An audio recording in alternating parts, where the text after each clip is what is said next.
Chapter 61. The red forest was red as far as the eye could see, as if it was dyed red by blood. 2 hours later, Gray and the other two arrived at the edge of the Red Leaves Forest. They didn't go to Goat Horn Village, but went around it and appeared at the edge of the Red Leaves Forest. After finding a slightly remote place and tying the horses, the three of them each carried a leather backpack and headed into the Red Leaves Forest. The backpacks weren't big, only about 10 kilograms in weight. Even though it was a forest, the three of them could still make a round trip within a day. Therefore, besides dry rations and water, they only brought some ropes, maps, and Yongnan needles, which could be used in the forest. The Eternal South Array was similar to the compass on Earth in his previous life. Although this world might not be round, it seemed that there were magnetic poles in this world. It could also make an object that always pointed in one direction. Pa, pa, pa. The sound of feet stepping on dead branches and leaves sounded. Gray and the other two moved quickly in the Red Leaves Forest. Viscount Fergus walked in front. Gray and Bernal walked behind. They moved very quickly. The dense branches of the red leaves tree didn't seem to affect them at all. They easily passed through the gaps between the branches. They didn't even touch the branches during the whole process. It was as if the branches were actively avoiding them. The reason for this was that the three of them were too agile and had very good eyesight. They could easily determine where to go without touching the branches. After all, the three of them weren't ordinary people. Their skills were even better than the special forces in Gray's previous life. Suddenly, Viscount Fergus, who was walking in front, stopped in his tracks and unsheathed the green magic sword at his waist. Poof! A green light flashed. A branch of the red leaves tree in front of him on the left broke, but strangely, there was red juice splashing out. When the red juice splashed out, Viscount Fergus took a few steps back and dodged it. Upon closer inspection, he realized that it was not a red leaf tree branch at all, but a red-skinned venomous snake. It was clinging to the red leaf tree, pretending to be a red leaf tree branch. However, it was clearly unlucky to have encountered Viscount Fergus, a murderous level blood warrior. Before it could launch an attack, it had already been sliced into two. Go! Viscount Fergus's expression remained unchanged as he beheaded a viper with a single sword strike. He sheathed his cyan magic sword and continued to move forward, avoiding the blood spilled on the ground by the vipers.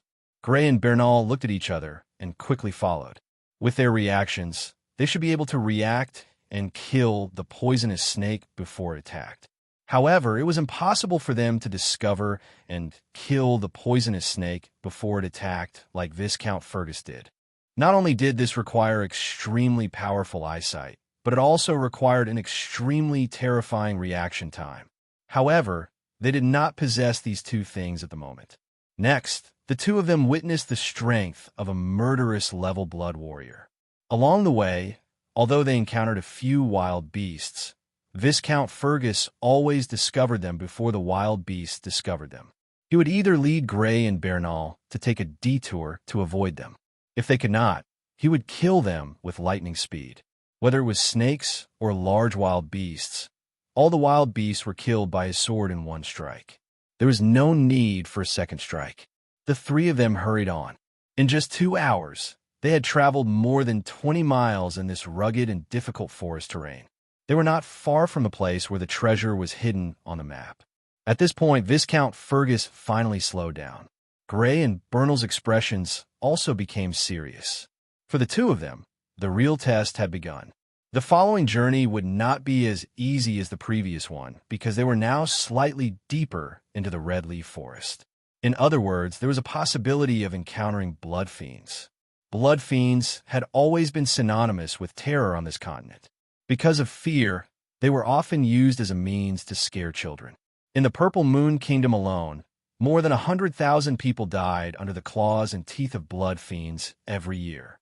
They were powerful and possessed strength that far exceeded that of ordinary humans. Once they reached adulthood, they would at least possess the strength of a murderous level blood warrior. Among them, the stronger ones were rumored to have the strength to wipe out a kingdom. During this period, Gray had read a speculation about the destruction of the Empire 1,000 years ago in a book in the library. The speculation was that the one who destroyed the Empire was a terrifying blood fiend that came from the endless ice plains outside the four great kingdoms. Its strength far exceeded that of a king-level warrior. The reason was that the Empire 1,000 years ago had a vast territory that covered the four great kingdoms of today. Its strength far exceeded the four great kingdoms of today. It was impossible for there to be an enemy that could destroy them. The only possibility was the powerful blood fiend in the depths of the endless ice plains. Moreover, he gave an example. 300 years ago, the king-level warrior of the Purple Moon Kingdom, Diknaim, had found a blood fiend that was far stronger than him in the ice plains. It was enough to show that blood fiends that surpassed the king level did exist. Stop! After walking for 1 li, Viscount Fergus raised his hand and motioned for Gray and the other to stop. Gray and the other hurriedly stopped. Their hands reached for the swords at their waists as they looked around vigilantly. However, they did not find any traces of wild beasts or blood fiends. With doubt in their eyes, the two of them took a few steps forward and approached Viscount Fergus. Their line of sight followed the direction of Viscount Fergus's line of sight. They saw a clear mark on a tree in front of them. This mark was divided into 4 scratches that were deeply embedded in the tree. Not only had it scratched the surface of the tree bark, but it had also shaved off more than half of the tree's wooden structure. Blood fiend! Seeing this mark, Gray's eyes involuntarily shrank. This was obviously a claw mark. Moreover, it was so deep that it was definitely not left by an ordinary wild beast. If he was not wrong, it should have been left by a blood fiend. Looking at the freshness of this claw mark, it should not have been left for too long. It should have been left for at least a few days. However, he did not know if the blood fiend had just happened to pass by, or if this was its territory. "Father, are there any blood fiends nearby?" Bernal asked softly. "I'm not sure. I don't know if it was just passing by, or if this is the territory of the blood fiend." Viscount Fergus frowned. "Father, why don't we take a detour?" Gray suggested. "Okay."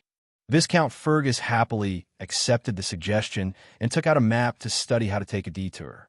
Although he had the strength of a ferocious blood warrior, and his battle strength was not inferior to an ordinary blood fiend, it was naturally best if they could avoid a battle. After all, they were here to search for treasure. Following the location where the claw mark was found, the three of them took a detour for a full mile before continuing to advance towards the location where the treasure was marked on the leather map. Subsequently, the three of them came across a few more places that were obviously left behind by blood fiends. There were large footprints that were obviously left behind by an extremely large blood fiend. There were also large red leaves that seemed to have been snapped by a huge force. There were also the bones of huge wild beasts that still had traces of blood on them. They could clearly see the bite marks of sharp teeth. Evidently, there were already many blood fiends in the depths of the red leaf forest. Every time they came across such an abnormal phenomenon, the three of them would take a detour to avoid this area. Up ahead, the three of them came across the incomplete corpse of a wild beast. This was a wild beast that was more than 2 meters long. Its entire body was dripping with blood, and many parts of its body were incomplete. It should have been torn apart by brute force. However, they did not know if it had been torn apart before or after death. On its body, there were obvious bite marks. Gray stared at the corpse and frowned slightly. It was obvious that there was a brutal blood fiend in the vicinity. From the bite marks, the blood fiend's limbs should be rather agile. If he guessed correctly, the blood fiend this time was similar to an orangutan or a monkey. At the same time, its body should be on the larger side. This was deduced from the bite marks on the corpse. "Father, can we go around it?" Bernal asked with a pale face. Just from the bite marks on the corpse, he could tell that this blood fiend was not to be trifled with. "It's a little troublesome." Viscount Fergus frowned after taking out the map and looking at it carefully. "In front of us is a canyon between 2 mountains. It's only a few hundred meters wide. We might not be able to go around it." Hearing Viscount Fergus's words, Gray could not help but frown slightly. If they did not pass through this canyon, they would definitely have to take a long detour. Taking a detour was a small matter, but he was afraid that it would take too much time. They had no choice but to spend the night in the red leaf forest. The forest at night was pitch black. Even if there were wild beasts nearby, they might not be able to discover them in time. Obviously, it was extremely dangerous to spend the night in the forest. We can only give it a try. Try to walk as close to the mountain wall as possible. Viscount Fergus decided and took the lead to walk forward. Gray and Bernal hurriedly followed. This was the only way now. The three of them walked forward. Sure enough, they soon encountered a crevice. It was sandwiched between two tall mountains. On both sides were extremely flat mountain walls that could not be climbed. Only the center was filled with red-leaf trees. The three of them walked along one of the mountain walls into the canyon. Papa! The entire canyon was extremely quiet. The three of them could only hear the sound of their feet stepping on the dried leaves. The three of them walked extremely slowly and looked around from time to time. It was obvious that every step they took was extremely cautious. Viscount Fergus was slightly better. His footsteps were still as steady as before. Gray and Bernal, on the other hand, were tiptoeing. There were already small beads of sweat on their foreheads. The difference between the two of them and Viscount Fergus was not only in terms of strength, but also in terms of psychological quality. However, what was unexpected was that even after the three of them had passed through the canyon and walked for a few hundred meters, they still did not encounter that possible blood fiend. Shoo! The three of them heaved a sigh of relief. Fortunately, they did not encounter the blood fiend that could possibly exist. Let's go, we're almost there. Viscount Fergus looked at the map again and said. Gray and Bernal nodded and prepared to follow. Crash. Chapter 62. Swoosh. The thick blacktail was as thick as a water bucket and covered with fine black scales. It was like a black iron pillar, whistling as it attacked Gray and Bernal. The fallen leaves on the ground were tossed about by the strong wind caused by the tail's swinging motion. Some of the branches that were in the way were shattered and flew towards Gray and Bernal. It came from the shadow of a huge red tree that blocked the sunlight. Before this, not only Gray and Bernal, but even Viscount Fergus did not notice its existence. Swoosh! Feeling the strong wind coming from behind, Gray and Bernal turned around in a panic. Their pupils contracted violently, and their faces were full of shock. The thick blacktail was quickly approaching them. Run! Almost instinctively, the blood force poured into their legs. Their legs, which were covered by their leather battle suits, suddenly swelled up. Their muscles bulged, revealing clear horns, as if they were carved out of marble. Swoosh! Practicing the blood technique, Wind Wolf, their speed was already extremely fast. With a boost from the blood force, their speed increased by a large margin. The two figures quickly moved forward to avoid the tail. The two of them had no intention of resisting. Just from a movement of the blacktail, the two of them understood that the power of the blacktail was not something the two of them could resist. However, although the two of them had dodged as fast as they could the moment they discovered it, the distance between them and the blacktail was getting closer and closer. The appearance of the blacktail was too sudden, and the speed of its attack was also extremely fast. Although the two of them practiced the blood art, Wind Wolf, which was known for its speed, they were still only middle-level blood warriors. Their movement speed was not as fast as the blacktail at all. It seemed that the two of them were about to be swept by the blacktail. Swoosh! At this moment, a golden figure, like a flash of golden light, quickly passed by Gray and Bernal, holding a sword and meeting the blacktail head-on. This person was Viscount Fergus. Although he did not discover the owner of the blacktail hiding in the shadows, he finally discovered it the moment the blacktail attacked. He immediately intercepted the blacktail. Bang! The cyan magic longsword collided with the blacktail. The fine scales on the surface of the blacktail were cut open, and a bloody gash appeared. However, Viscount Fergus's figure was knocked back. The power of the blacktail was beyond imagination. Viscount Fergus was not good at strength, so even though Viscount Fergus had the strength of a ferocious warrior, he could not stop the blacktail. Not good. Seeing Viscount Fergus rush out, Gray and Bernal subconsciously let out a sigh of relief. Viscount Fergus's strength had already left a clear impression in their hearts. Although they knew that Viscount Fergus was not invincible, they subconsciously felt at ease when they saw Viscount Fergus standing in front of them. But now, Viscount Fergus couldn't stop the black tail, and the two of them were once again exposed to the attack of the black tail. Almost without giving the two of them time to react, the huge black tail had already reached them. Bang!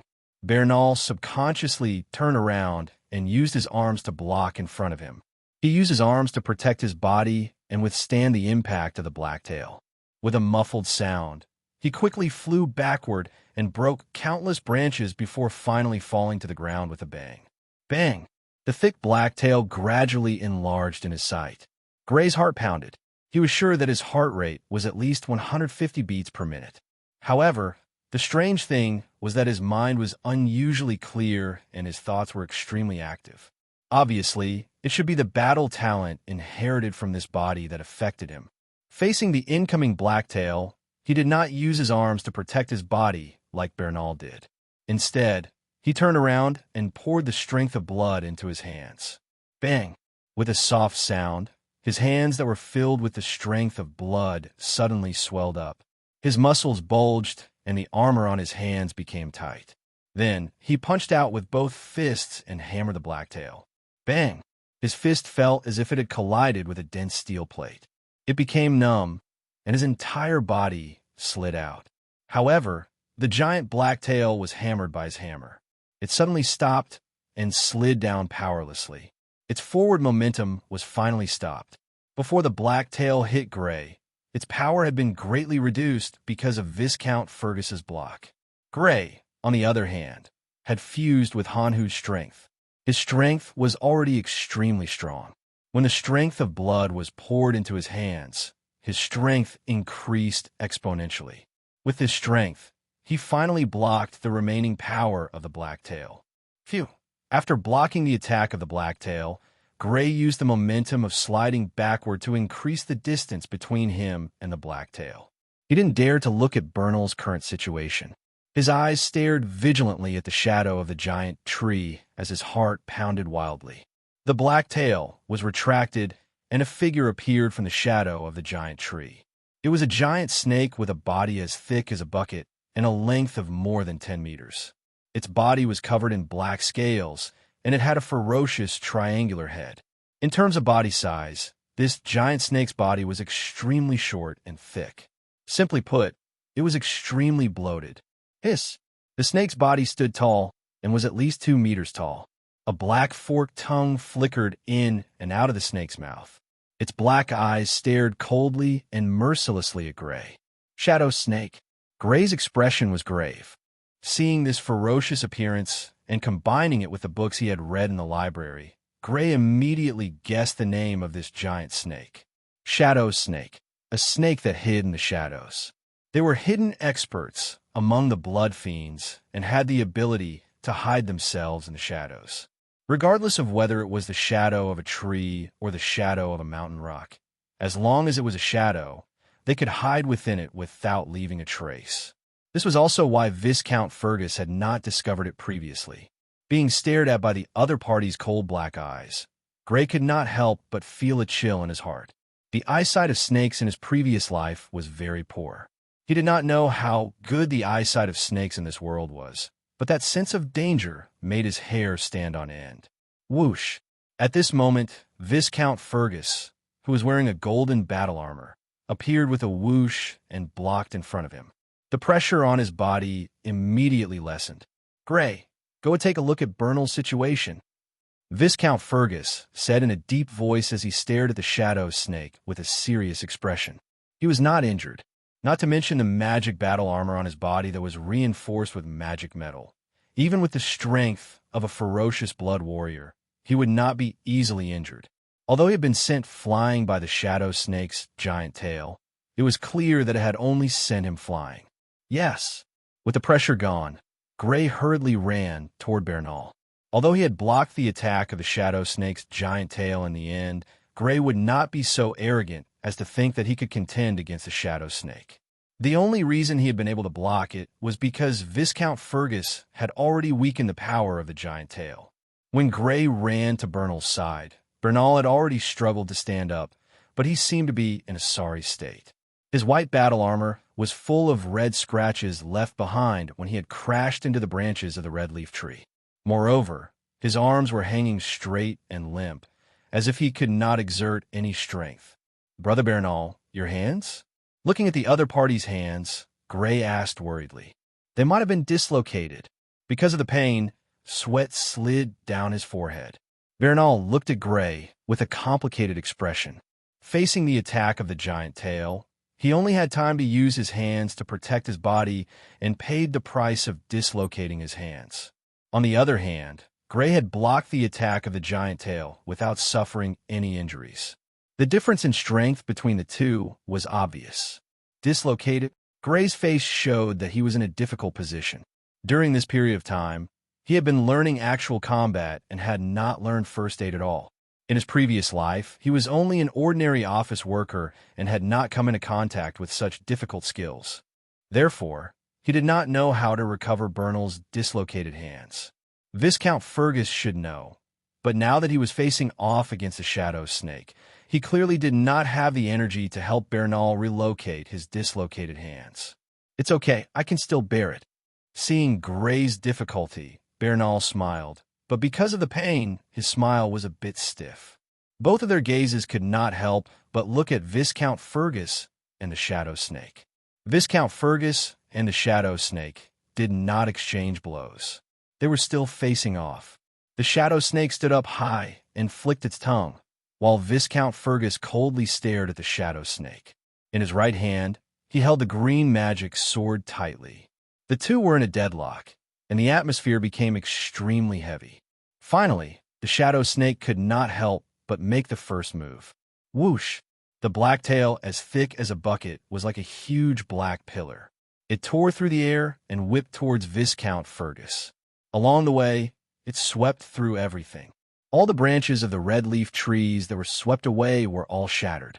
Bang! At the same time the shadow snake whipped its tail, Viscount Fergus also moved. He fiercely stomped on the ground, causing the fallen leaves and rocks on the ground to fly. His figure shot out like a golden ray of light. Bang! The huge black tail whipped the ground, leaving a straight mark that was several meters long on the ground. It brought up a large amount of fallen leaves and rocks. As for Viscount Fergus, before the huge black tail whipped down, he dodged it. Not only that, but he was already close to the shadow snake in a few steps. Without Gray and Bernal hindering him, he did not have to face the shadow snake. He finally displayed the full power of a ferocious blood warrior. Hiss! Hiss! Seeing, or perhaps sensing Viscount Fergus approaching, the hidden snake raised its head high and moved. It revealed its ferocious fangs and suddenly jumped down, biting towards Viscount Fergus. The black head was like a huge shadow, approaching Viscount Fergus. Bang! While running, Viscount Fergus fiercely stomped on the ground with his left foot. Rocks and dried leaves flew everywhere. His forward direction suddenly changed, and he actually brushed past the shadow snake's black head. Chapter 63. Chi! The cyan longsword slashed across the shadow snake's body, which was as thick as a bucket. Although the shadow snake's black scales were dense and tough, they were still cut open by the cyan longsword's sharpness as if they were cowhide. Dark red blood splattered, and a long diagonal wound was left on the shadow snake's body. Chi! Chi! The shadow snake, which was in pain from its injury, suddenly turned its head and bit at Viscount Fergus, who had already rushed behind it. Whoosh! It was as if Viscount Fergus had eyes on the back of his head. Blood power poured into his legs, and under his battle armor, his legs became visibly thicker. His veins and muscles were clearly visible. He suddenly stomped on the ground, and his golden body moved very strangely to the side, avoiding the bite of the shadow snake's head. At the same time, the green longsword in his hand slashed again. Another clear wound appeared on the shadow snake's bucket-thick body. Chi! Chi! Chi! Viscount Fergus and the shadow snake quickly tangled together. The head's bite, the giant black tail strike, and the body's entanglement. The shadow snake used 3 of its usual attacks, but Viscount Fergus easily dodged them all with his speed. On the other hand, Viscount Fergus slashed the shadow snake's body again and again, leaving long gashes on the shadow snake's body. Seeing that Viscount Fergus had the upper hand in the battle, Gray and Bernal, who had been watching the battle without being able to help at all, slowly relaxed. Father won. Bernal, whose forehead was covered in sweat, laughed happily. Yes, he won. Gray also nodded happily. The shadow snake's strongest point was its ability to hide in the shadows. When it was exposed in the shadows, its threat was greatly reduced. In other aspects, its strength was greater, but its speed was average. Facing the extremely fast Viscount Fergus, it was obviously not a match. Moreover, the important thing was that Viscount Fergus had not used the killing move Windblade until now. However, Gray knew that Viscount Fergus would definitely use this killing move at the most appropriate time to give the shadow snake a fatal blow. Chi! Chi! Even though its body was injured, the human in front of it was jumping around like a monkey. It could not even touch him. The shadow snake gradually had the intention to retreat. It twisted its body and scuttled toward the dense mangrove forest, preparing to hide in the shadows of the mangrove trees. It was confident that as long as it could hide in the shadows, the opponent would not be able to detect it. However, right at this moment, Viscount Fergus, who was fighting with it, seized the opportunity when it turned its body and let out an explosive roar. Shwa! A wind blade that looked like it was made of green metal appeared and quickly slashed towards the shadow snake's body near its head. Pooh! The green wind blade was sharper than a blade. It easily cut through the fine black scales of the shadow snake. Like a kitchen knife cutting through meat, it cut deeply, almost cutting the bucket-thick body of the snake into two. Bright red blood splattered all over the ground and onto the surrounding red leaf trees, turning the originally red leaves into an extremely enchanting bright red. Bang! Bang! Bang! As if in its last frenzy, the shadow snake's huge tail whipped wildly, leaving straight marks on the ground. Dirt and rocks flew everywhere. Even some of the red leaves were broken by the brute force. The struggle lasted for a full minute before it finally stopped powerlessly. Shwa! Viscount Fergus did not let his guard down in the face of the completely paralyzed giant shadow snake. The golden figure flashed and appeared where the giant snake's body was cut by the wind blade. The green longsword slashed down from the other side without hesitation. Chi! Like cutting through cowhide, the green longsword cut through the fine black scales of the shadow snake and merged with the huge wound on the other side. Finally, the snake's body was completely cut in two. During the entire process, the shadow snake's body did not show any signs of trembling. Clearly, it was completely dead. Otherwise, it would not have allowed Viscount Fergus to cut in two. Father, seeing that the shadow snake was indeed dead, Gray and Bernal walked forward. Viscount Fergus raised his head and looked at Gray and Bernal. When he saw Bernal's powerless hands hanging down, he could not help but frown. Bernal, how is your hand? It should be dislocated. Resisting the pain, Bernal said with an ashamed expression. Gray was also unscathed when facing the shadow snake's giant tail, but both his hands were dislocated. Without a doubt, he had once again lost to Gray in the face of the shadow snake's surprise attack. Gray, collect the blood. I'll reposition Bernal's joints. Viscount Fergus did not say much and immediately instructed Gray. Yes. Gray hurriedly took out two folded, shriveled leather bags from his backpack. There were twisted runes arranged in a circular pattern on the surface. In the center, there was a purple-black magic crystal embedded. It was the blood bag that he had used to collect Hanhu's blood. Although he did not plan to hunt the blood fiends, it was better to be prepared. He still brought it. Whoosh! He aimed the sharp beak of the blood bag at the giant snake's severed body and then stimulated the purplish-black magic crystal with a trace of blood power. The blood bag immediately produced a suction force and sucked the dark red blood into the blood bag. While using the blood bag to absorb the blood, Gray did not forget to look back in the direction of Viscount Fergus and Bernal. He saw Viscount Fergus take off Bernal's armor, revealing the white undershirt inside. He then reached out to pinch Bernal's left and right hands. He should be confirming the position of Bernal's dislocated hands. During the process, the The sweat on Bernal's forehead kept dripping. It was obvious that this process was not an ordinary pain. Crack! Ah, crack! Ah! Then Viscount Fergus's hands shook extremely quickly. Accompanied by a crisp sound and 2 screams from Bernal's dislocated joints had been repositioned.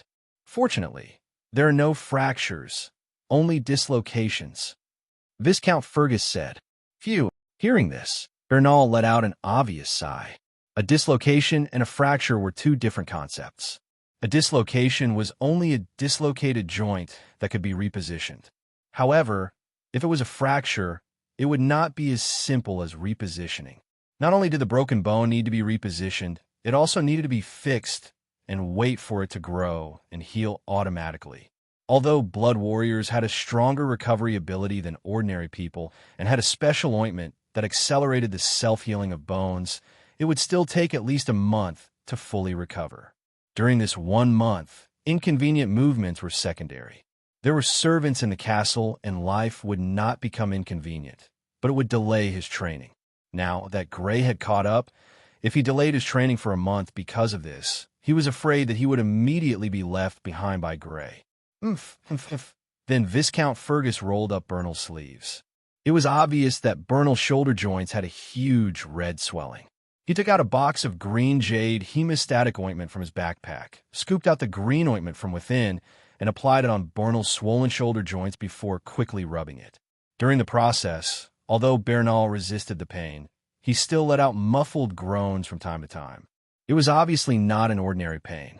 It was worthy of being auctioned at a high price of 3 gold coins and 10 silver coins. An ordinary person would not be able to afford this ointment in their lifetime. The efficacy of this green jade hemostatic ointment was indeed extremely strong. Following Viscount Fergus's rubbing, the red swelling on Bernal's shoulders quickly subsided, leaving only a slight bulge and crimson.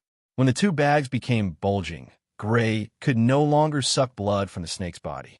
Gray stopped collecting blood and weighed the bags in each hand. Taking the blood of the blood beast that he usually consumed as a unit, it weighed about 200 units. Because he collected it in time, it was double the amount of Hanhu's blood last time. Father, we collected it in time this time.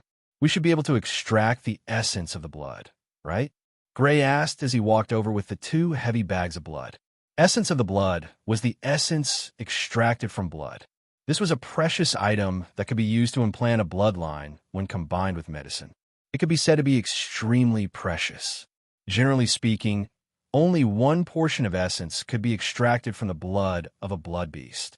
Moreover, it could only be extracted under the condition that the loss of blood was not large. Last time, Hanhu had lost more than half of its blood, and the remaining blood was not enough to extract the essence of the blood. It's enough, Viscount Fergus said with certainty after taking a glance. If we can extract the essence of the blood, we can sell the shadow snake's blood this time. Bernal, who had already donned his battle armor, could not help but say with a joyful expression, "You want to sell it?" Gray's expression did not change, but he could not help but feel that it was a pity. The amount of Hanhu's blood last time was too small to extract the essence of the blood. Even if he sold it, he would not be able to sell it for a good price, so he kept it for his own use. However, the effects of Hanhu's blood on those who practiced the blood art, Wind Wolf, were not as obvious as the Wind Wolf's blood. In order to make up for the difference, the castle changed the supply of Hanhu's blood to twice a month. Due to the uniqueness of his body, the effects of Hanhu's blood did not change when Gray consumed it. Therefore, it was equivalent to him consuming the Wind Wolf's blood twice a month. If he kept the Shadow Snake's blood for his own use, it would inevitably be like the Hanhu's blood, consuming the Wind Wolf's blood twice a month. But this is also good. I don't dare to consume the Shadow Snake's blood right now. The extreme fatigue from consuming Hanhu's blood last time had already rung an alarm bell. He did not dare to consume the Shadow Snake's blood again in the short term, as it would cause his body to undergo another metamorphosis. But with the Shadow Snake's characteristics, I can't just let it go. When we return, I'll keep a portion of the Shadow Snake's blood for future use. Gray did not collect the Shadow Snake's skin and flesh. The smell of blood was too strong and could easily attract the blood fiend's attacks. Therefore, the three of them quickly left their original location. There were 2 bags of blood fiend's blood, each about 10 kilograms. Since Bernal was injured, Gray and Viscount Fergus each carried 1 bag. With their physical fitness, it would not affect them too much. After that, they did not encounter any more blood fiend's attacks. After traveling for several kilometers, they finally arrived at their destination on the map. This is Chapter 64. The red leaves of the red leaves forest were a sea of bright red. Surrounded by this bright red, there was a cluster of buildings that extended for thousands of meters. Tall minarets stood everywhere, mixed with some domed buildings. Although many of them had collapsed, from the buildings that had not collapsed, it was obvious that most of these buildings were 5 or 6 stories high. Although they could not be compared to the buildings in Gray's previous world, the level of architecture in this world was already extremely majestic. At least, Gray had never seen a building that was 5 or 6 stories high. The tallest building in Fergus Castle was only 2 stories high. The stone used for the building was white, but because it was too old, the surface was covered with all kinds of vines and moss, and even the stubborn red-leaf trees that grew from the cracks of the stone. The white stone texture could only be seen sporadically in some places. What exactly is this place? Bernal looked at the place in front of him in astonishment. The castle in front of him, let's call it a castle, was obviously more majestic than the Fergus family's castle. Even the Earl's castle could not be compared. He had been to Earl Ford's castle before, but even Earl Ford's castle was not as majestic as the one in front of him. Only Marquis Sidney's castle, which he had been fortunate enough to visit before, could be compared. Could this be a former Marquis castle? These are the remains of the Empire. Gray's expression was slightly sluggish. Looking at the scene in front of him, the words "remains of the Empire" involuntarily popped up in his mind. This was the Red Leaves Forest, where the blood fiends ran rampant. No one would want to build a castle here. No matter how powerful they were, they would not want to live in a place that was easily harassed by the blood fiends. Therefore, only the remains of the Empire from 1,000 years ago could explain the scene in front of him.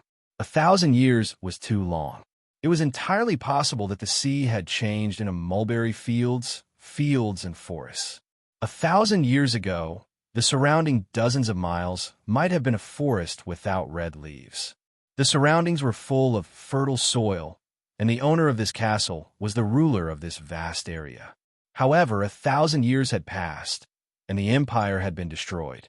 The ruling family had either been destroyed along with the empire or had migrated away, leaving behind a lonely castle.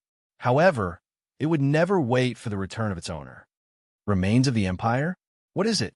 Originally, he was just sighing casually and did not expect to get an answer. However, he did not expect to hear the answer from Gray. Bernal turned around and looked at Gray in confusion. It was a powerful country that existed over 1,000 years ago. At that time, the 4 great kingdoms had yet to appear. This continent was completely under the rule of this empire, and it was even more powerful than the current 4 great kingdoms. Gray explained briefly. He didn't know much. At most, he knew some speculations about the fall of the empire. This empire is actually stronger than the 4 great kingdoms? It can't be, Bernal said in disbelief. There was actually a country stronger than the 4 great kingdoms? How is this possible? And how did such a powerful country fall? As a result, there was no news about it. At least, he had never heard of it. Empires do exist, and they are indeed more powerful than the current 4 kingdoms. Rumor has it that there are existences that surpass the king level within the empires. Viscount Fergus answered for Gray. Unlike Bernal, he had obviously heard of the empire from 1,000 years ago. He even knew more than Gray. With his status as a viscount, he could be considered a considerable noble. He already had the ability to come into contact with some hidden history. Existences that surpass the king level? Bernal was dumbfounded. His face was full of shock. A king-level warrior was currently the strongest fighting force that the 4 great kingdoms could bring out. It could be said that they were at the level of a kingdom. They were respectfully called the strongest of the kingdom. They enjoyed all kinds of preferential treatment from the kingdom. Even when facing the king, they could speak as equals. And this empire actually had existences that surpass the king level. Didn't this mean that this empire had the power to easily destroy the current 4 great kingdoms?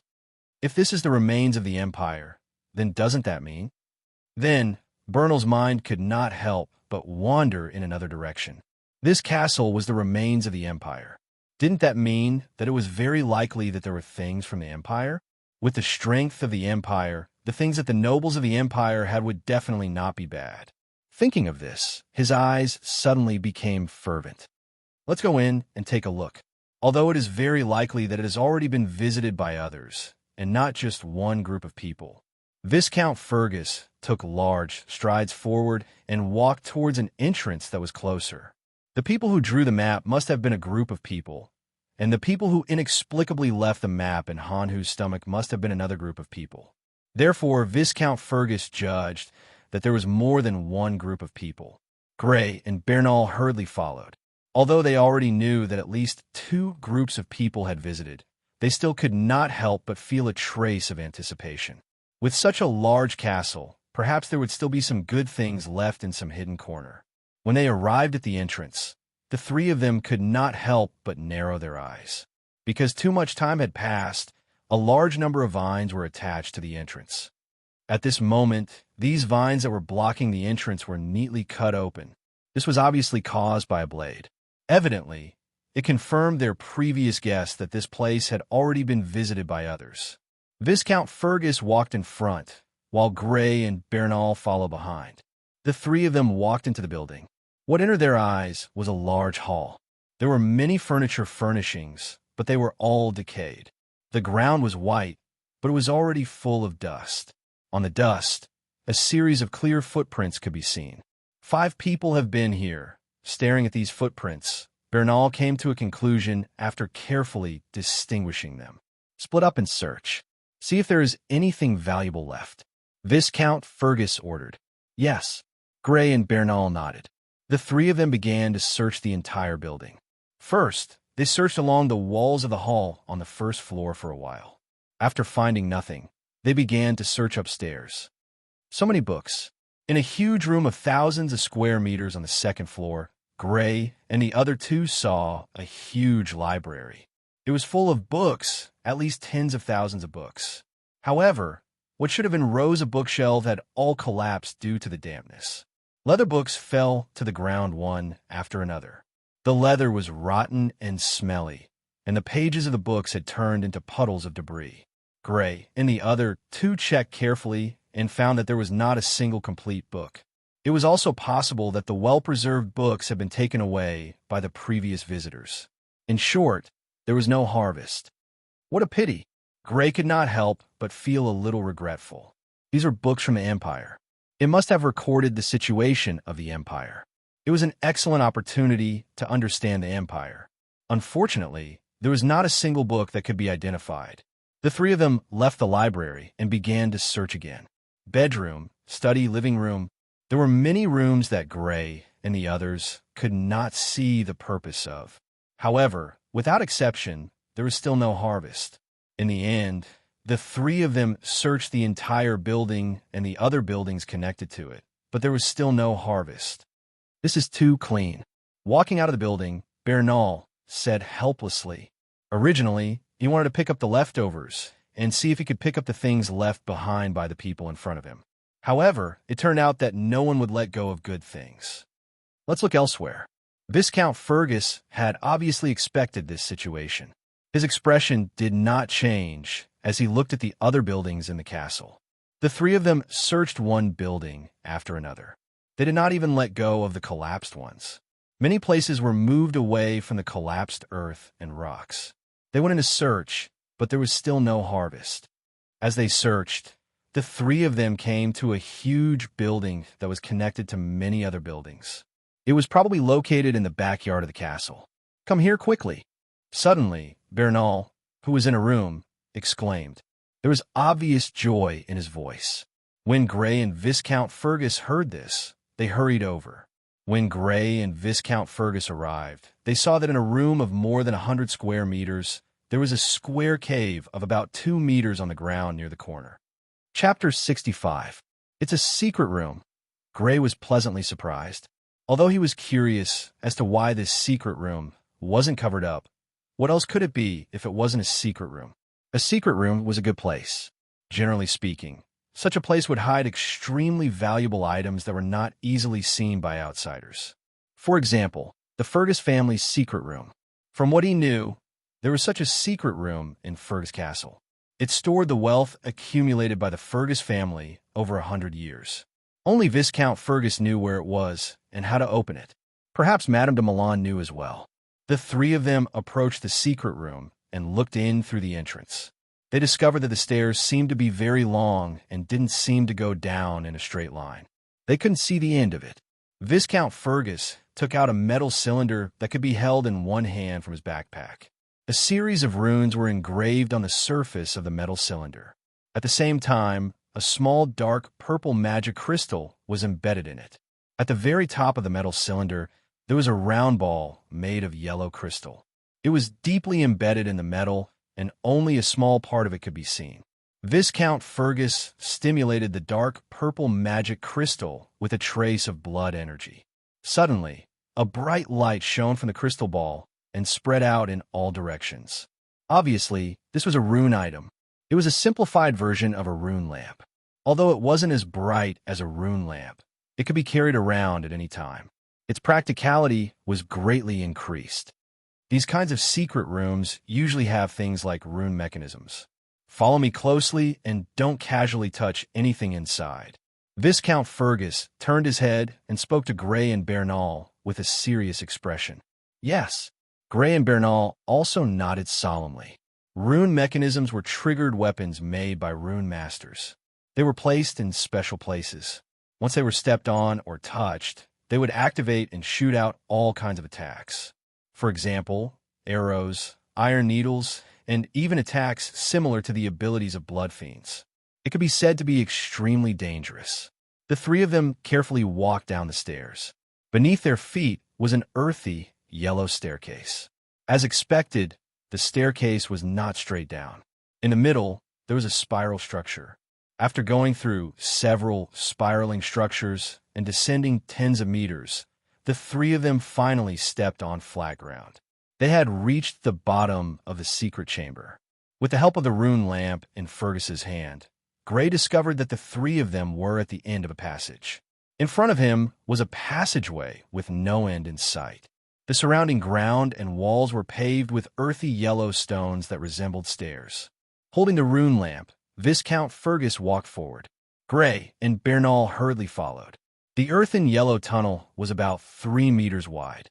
It was not a straight path, but also curved. After walking for a few dozen meters, the three of them came to a turn. Suddenly, Viscount Fergus, who was walking in front, stopped in his tracks.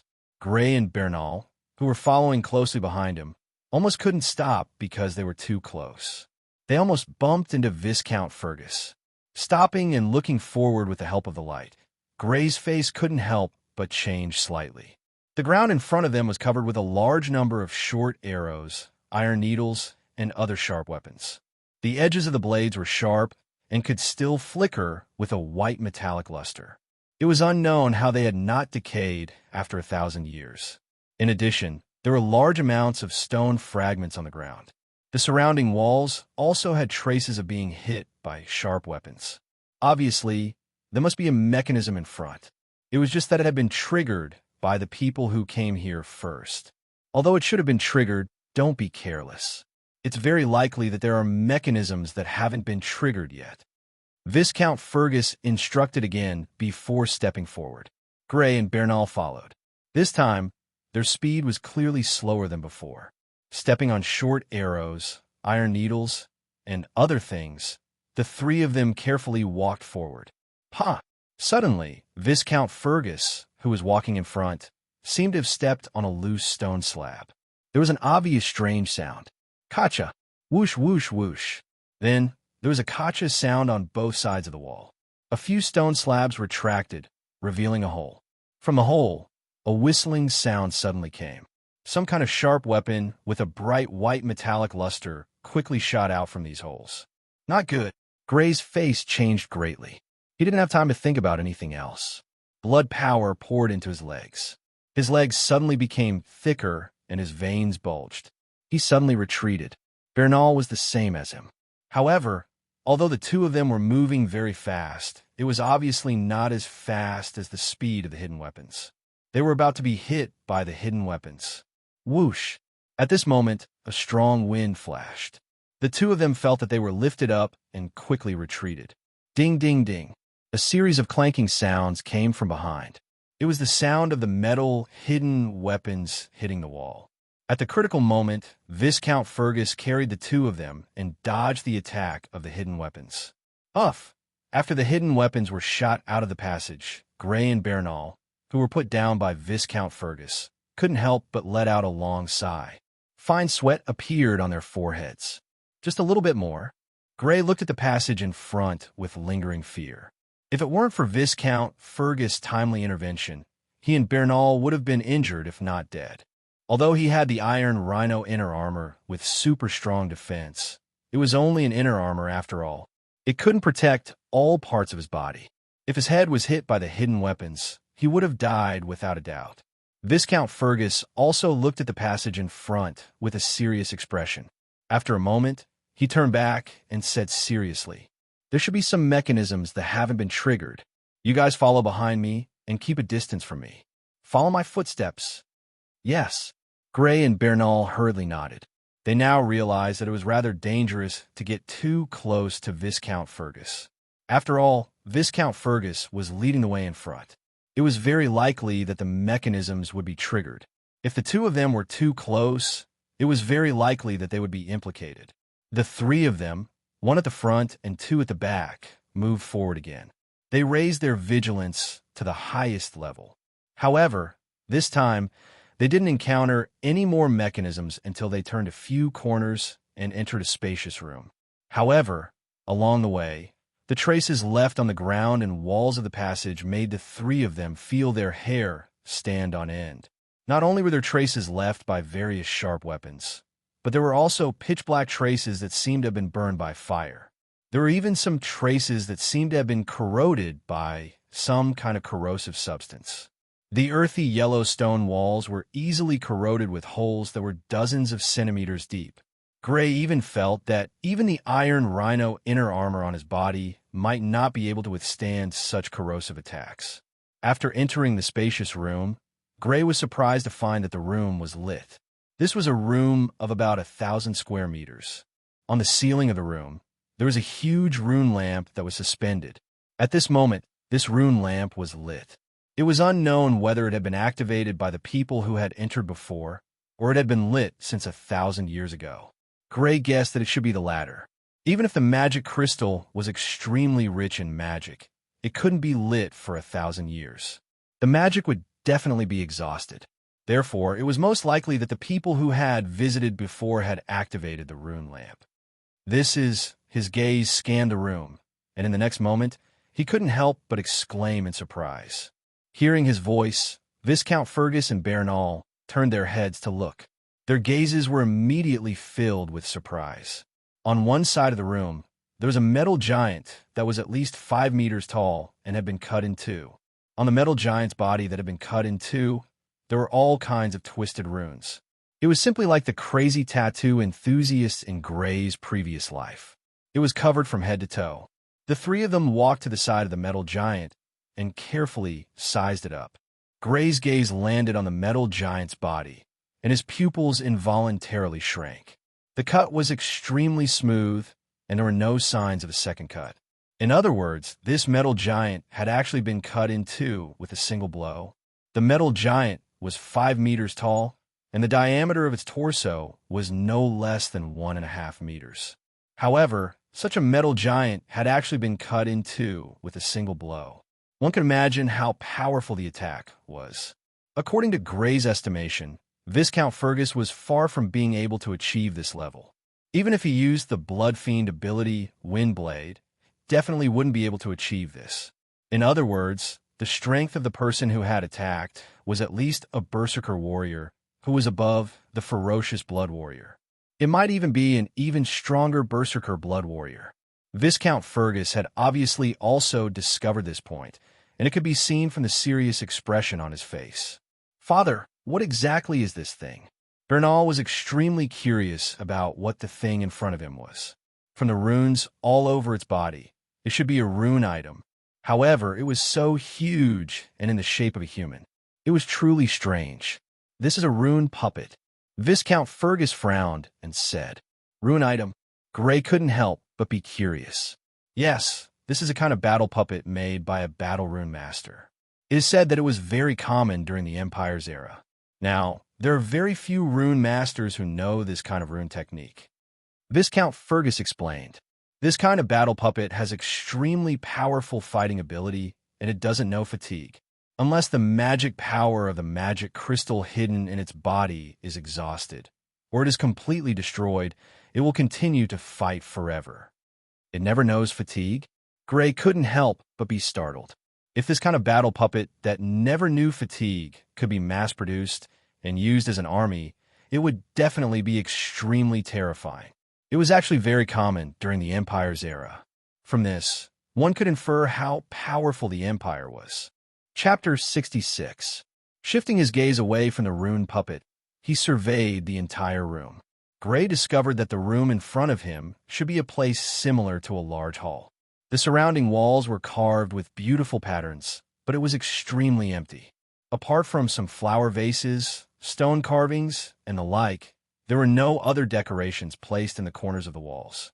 At the same time, on the inner walls of the room, as well as the walls on both sides, there were a total of 3 doors that were 1 meter wide and 2 meters tall. Gray and the other 2 first entered the leftmost room. There was also a rune lamp on the ceiling of the room, but compared to the one in the hall, it was much smaller. Moreover, it wasn't hung but stuck tightly to the wall. There were many black wooden cabinets in the room. These black cabinets were of different sizes, with some being tall and some being short. However, they weren't like the ones they'd seen in the castle before, where they were completely rotten. Although the color was mottled, there were no signs of decay. These cabinets had obviously been rummaged through because the cabinets' doors had been opened. Some places were locked, but the locks had been pried open by force. Gray and the other 2 checked the cabinets one by one, but found that they were all spotless.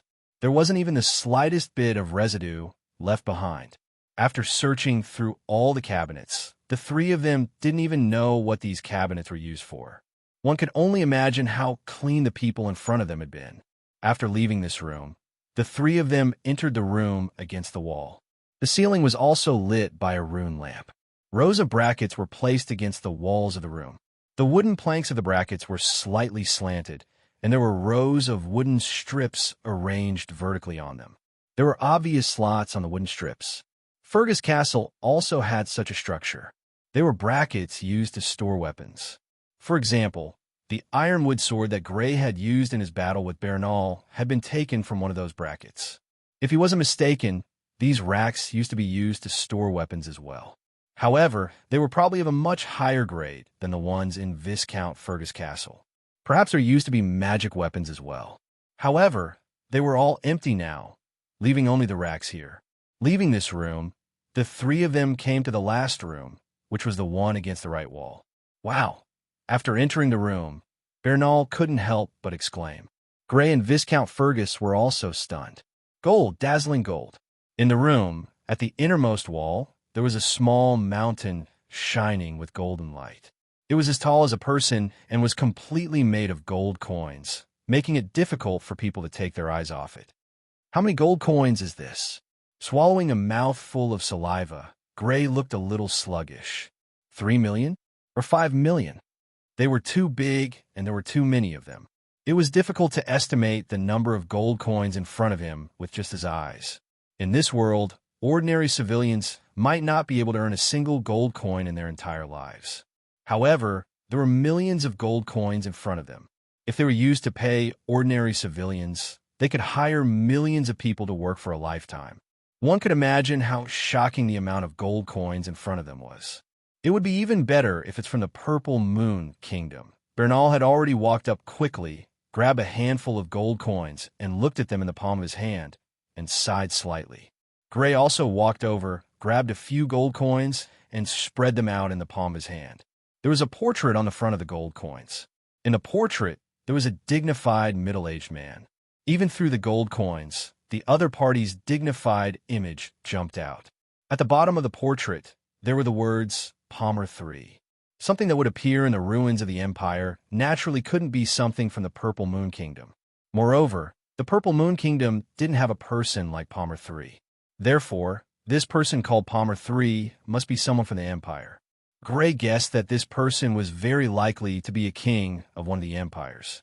This was because the person printed on the Purple Moon Kingdom's gold coins was the founding king of the Purple Moon Kingdom, William I. On the back of the gold coins was a huge and magnificent palace. There was a deep moat, high city walls, and a steepled building that was like a mountain peak. It was extremely spectacular, but there was no description. He didn't know what this palace was called, and he didn't know if this palace still existed. It was worth mentioning that Gray could actually recognize the words on the gold coins. Obviously, the words of the Empire were the same as the words of the continent now. There were no new words that evolved. Does this mean that the Empire has some kind of relationship with the Four Kingdoms now? Gray couldn't help but think about the relationship between the Empire and the Four Kingdoms. However, in the end, he could only shake his head helplessly. Just the same words didn't prove anything. If they were melted into gold and sold, the value would be reduced by more than half. Bernal's voice pulled Gray back to reality. Bernal was already calculating how to convert these gold coins from the Empire era into money. Brother Bernal, there's so much, we can't take it all away. Gray answered helplessly. He roughly understood why the other rooms were empty, but only this room was piled with so many gold coins. There were simply too many of them, and they were in the red leaf forest where blood fiends ran rampant. It was impossible to get a carriage or something like that. Simply put, it wasn't that the people in front of them didn't want it, but that they couldn't take it all in one go. What a pity. Bernal obviously understood this point, but he was shocked by the amount of gold coins. There's actually a book here. Looking away from the gold coins, Gray discovered that at the top of the gold coins was a book with a purple leather cover. He had been so attracted by the light of the gold coins that he had neglected the existence of this book. Picking up the book, Gray looked at the title on the cover. Bloodline Catalog. Gray softly muttered the name, but he couldn't deduce the content of the book from the name. Thus, he flipped the cover open and looked at the title page. If you trace the origin of any low-level blood fiend's bloodline, it can be traced back to a powerful blood fiend. The reason for this phenomenon is that the bloodline has a tendency to deteriorate. There is a chance that a high-level blood fiend will deteriorate into a low-level blood fiend. This book arranges the common blood fiends according to the concentration of their bloodline. Many of them have been verified by blood studies, and some are the author's conjectures. You are welcome to discuss them together, Porsis. The Porsis at the end should be the author's name. Looking at the title page, Gray couldn't help but think of the book The Origin of Species that he had read before.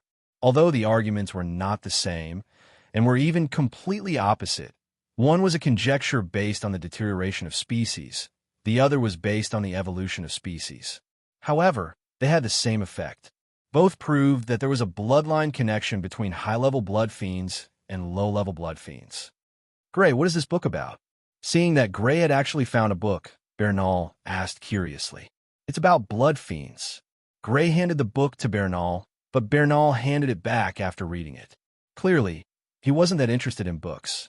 He would rather spend an hour on cultivation than spend an hour on reading books. This could be seen from the fact that he didn't know about the Imperial ruins. Although there was very little information about the Imperial ruins, the books in Fergus Castle's library did mention the Imperial ruins. However, he didn't know about it. Clearly, he didn't read these books carefully. Father, what do we do with these gold coins? Having lost interest in the book, Bernal was once again concerned about the gold coins. Although they were gold coins from the Imperial era and could no longer be circulated, they could still be smelted into gold and sold. Hearing the question, Viscount Fergus frowned. If they could take away all these gold coins, the Fergus family would definitely make a fortune. they could get at least 1 or 2 million gold coins, which was more than what the Fergus family had accumulated for more than 100 years. Unfortunately, there were too many of them, and they were in the depths of the red leaf forest. It was impossible to take them all. Without affecting our movements, the three of us will each take a portion and abandon the rest. He decided on the spot. Abandon? Father, do you mean that you don't plan to come again? Bernal frowned after hearing the meaning of Viscount Fergus's words. Yes. Viscount Fergus nodded affirmatively. Father, are you worried that the group of people in front of us will return again? Bernal wasn't a fool and immediately guessed Viscount Fergus's worries. Yes, I'm afraid that they will return. Pack the gold coins and leave this place as soon as possible. Viscount Fergus ordered. Yes. Gray and Bernal nodded. They each took out a large leather bag from their backpacks and began to pack the gold coins. However, in the process of packing, Gray couldn't help but have a guess. These gold coins might have been abandoned by the group of people in front of them. However, after guessing, he immediately denied it. The Marquis family probably wouldn't let go of 1 or 2 million gold coins. Logically speaking, it was impossible for the group of people in front of them to give up on the gold coins. Chapter 67. Not long after, the three of them left the secret room and walked out of the castle of the Empire.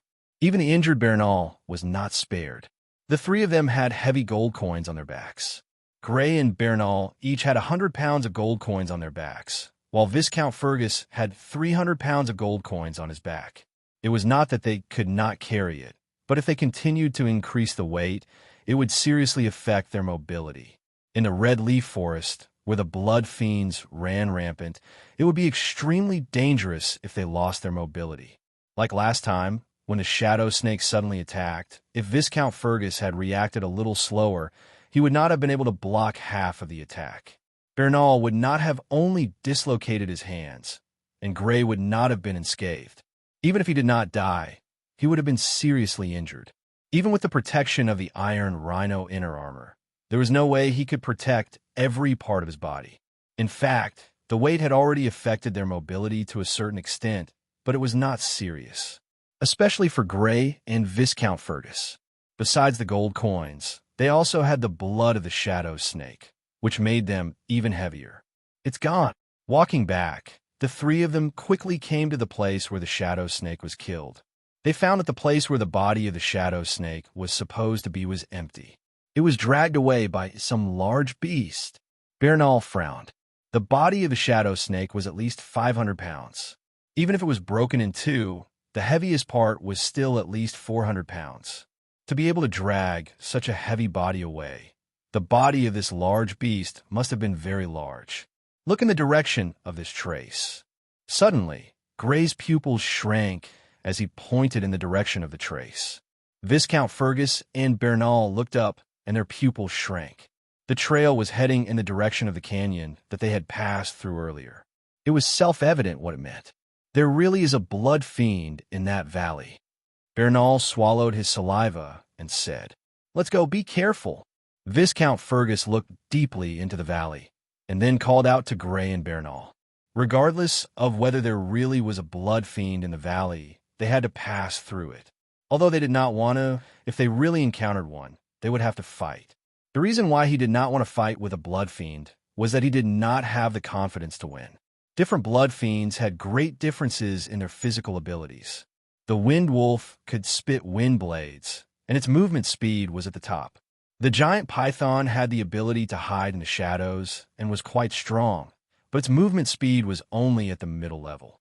It was precisely because of this that he, who practiced the blood technique wind wolf, was able to kill it. If he had encountered the storm leopard, which had the fastest movement speed among the murderous level blood fiends, or the iron rhinoceros, which had the strongest defense, his ability would have been restrained. Although he might not have had no chance of winning, his chances of winning were definitely not high. Being extremely careful, the three of them walked very cautiously in the canyon, away from the traces of being dragged. When they were halfway through, they suddenly heard an ape-like roar. The sound was like a sonic bomb. Wave after wave, it spread throughout the entire valley, reverberating back and forth. "Oh no, We've been discovered. Bernal panicked and wanted to run out of the canyon in a panic. Gray could not help but turn pale. He was also very clear about the restraints between blood fiends. Even Viscount Fergus could not guarantee 100% victory against a murderous blood fiend. Don't panic, it did not discover us. At this moment, Viscount Fergus said in a deep voice. Gray and Bernal calmed down and listened carefully. They immediately realized the reason why Viscount Fergus said so. There was no sound of rapid movement. Obviously, the ape-like blood fiend was not charging in their direction. Thank goodness. The two of them looked at each other and could not help but heave a sigh of relief. Perhaps the subconscious roar did not discover them. Or perhaps, even if it did discover them, it had enough food. With the flesh of the shadow snake, it did not care for the few hundred kilograms of meat on their bodies. The three of them continued forward. They passed through the valley without any mishap. Then, they circled around the few places that they had discovered that might have blood fiends. Finally, they walked out of the area where the blood fiends ran rampant and arrived at the periphery of the Red Leaves Forest. There are no traces of large blood fiends here. There are only traces of ordinary animals, which obviously did not pose a threat to them. It was already past noon. The three of them stopped and took out their rations. With water, they hastily ate their lunch. The rations were dried hanhu meat. It was extremely nutritious and was the best choice to satisfy their hunger. Moreover, after the castle chef's meticulous cooking, it had developed a flavor similar to the cold dishes in Gray's previous life. It was really good. Without the pressure from the blood fiends, the wild beasts in the periphery did not pose the slightest threat to them. The three of them heaved a sigh of relief. Their mood was great, and their appetite was also great. Even Viscount Fergus and Bernal ate more than their usual portions. As for Gray, he directly devoured all the remaining jerky into his stomach. This was the first time he had eaten so much since he came to this world. Viscount Fergus and the others were initially shocked by Gray's frightening appetite, but they were now used to it. Of course, if he was in a commoner's family, someone like Gray would probably be abandoned. However, the Fergus family did not lack this bit of food. It was impossible for them to chase away a child with outstanding talent like Gray. Father, it's still early. Should we find a place to hide the things and turn back? After eating and drinking to their fill, Bernal couldn't help but think of the mountain of gold coins. His eyes shone as he suggested this. No, there's no need to talk about this. Since we're full, let's quickly leave the Scarlet Leaves Forest. After careful consideration, Viscount Fergus rejected this tempting suggestion. If it was only the blood fiends, he might have agreed. However, he guessed that the group in front of him might turn back. Moreover, there were existences stronger than him among them. He really didn't want to take this risk. The three of them continued on their journey. 2 hours later, they walked out of the Scarlet Leaves Forest. They found the hidden war horses. Fortunately, they weren't discovered and taken away. The three of them mounted the war horses, donned their cloaks again, and returned to Fergus Castle. Due to the increased load, the speed of the horses was significantly slower. 3 hours later, when the sky was almost dark, the three of them returned to Fergus Castle. Master, Father, seeing the three of them return, Madame de Milan, Sarah, and Caroline all came forward to welcome them. That's great, you're all fine. Madame de Milan said happily when she saw that Viscount Fergus and Bernal didn't have any obvious injuries. If she wasn't wrong, the you guys she spoke of didn't include Gray. Brother, you're not injured, are you? Sarah, on the other hand, moved closer to Gray's side with a face full of concern. Her blue eyes were sparkling. Gray couldn't help but feel warm in his heart. He patted her head and smiled. Don't worry, I'm not injured. After dinner, Gray, Viscount Fergus, and Bernal recounted in detail the thrilling process of searching for the treasure on the map today. When they heard that the shadow snake had suddenly attacked them and that Bernal's hand had been dislocated, everyone's hearts tightened. When they heard that Viscount Fergus had finally killed the shadow snake, they couldn't help but let out a long sigh of relief. When they heard that the treasure was actually a ruin from the era of the Empire, and that there was even a secret room with a small mountain of gold coins in the secret room, everyone's breathing couldn't help but quicken. their faces full of shock and joy. When they found out that the three of them had only brought back about 500 kilograms of gold coins and didn't plan on continuing, everyone couldn't help but be filled with regret.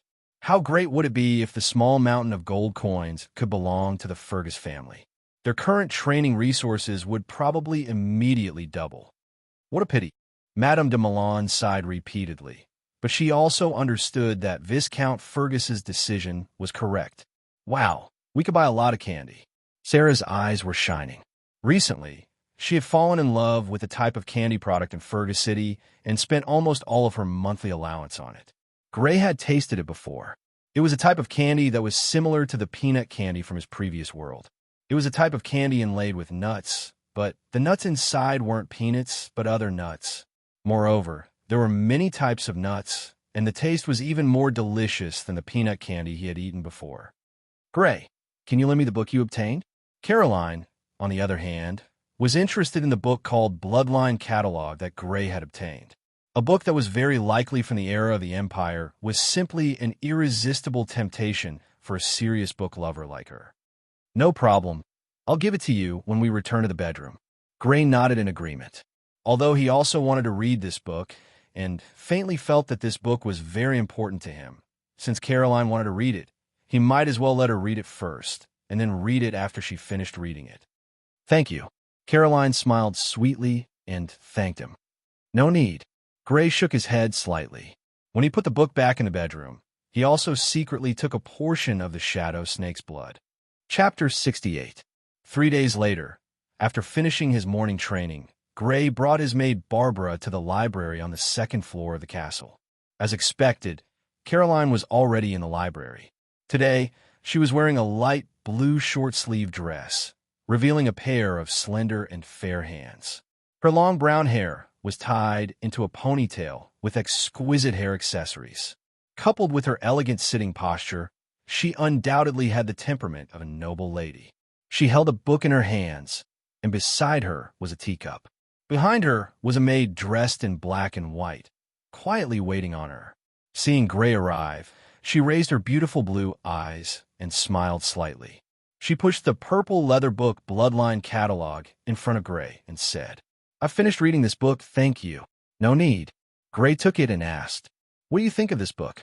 "It's a very interesting point of view. Although the evidence used is different from the origin of species, it still proves that there is a bloodline connection between low-grade and high-grade blood fiends." Caroline replied, after thinking for a while. "Moreover, this book is more detailed than the origin of species. It's very valuable for people who want to understand blood fiends. To be able to receive such a high evaluation from Sister Caroline, I'm looking forward to it even more." Gray smiled and sat in the chair opposite Caroline. He asked the maid Barbara to make milk tea and desserts, and then he began to flip through the main pages of the book. Last time, because he was in a hurry, he only had time to flip through the title page and did not even read the main content. The deterioration of one's bloodline is a common phenomenon among blood fiends, or perhaps it's a rule. In my opinion, it's precisely because of its existence that blood warriors have the possibility to improve. It's like the mother of all creation bestowed upon the weak humans. As everyone knows, bloodlines are corrosive and mutually exclusive. The higher the grade of the bloodline, the stronger the corrosiveness and mutual repulsion.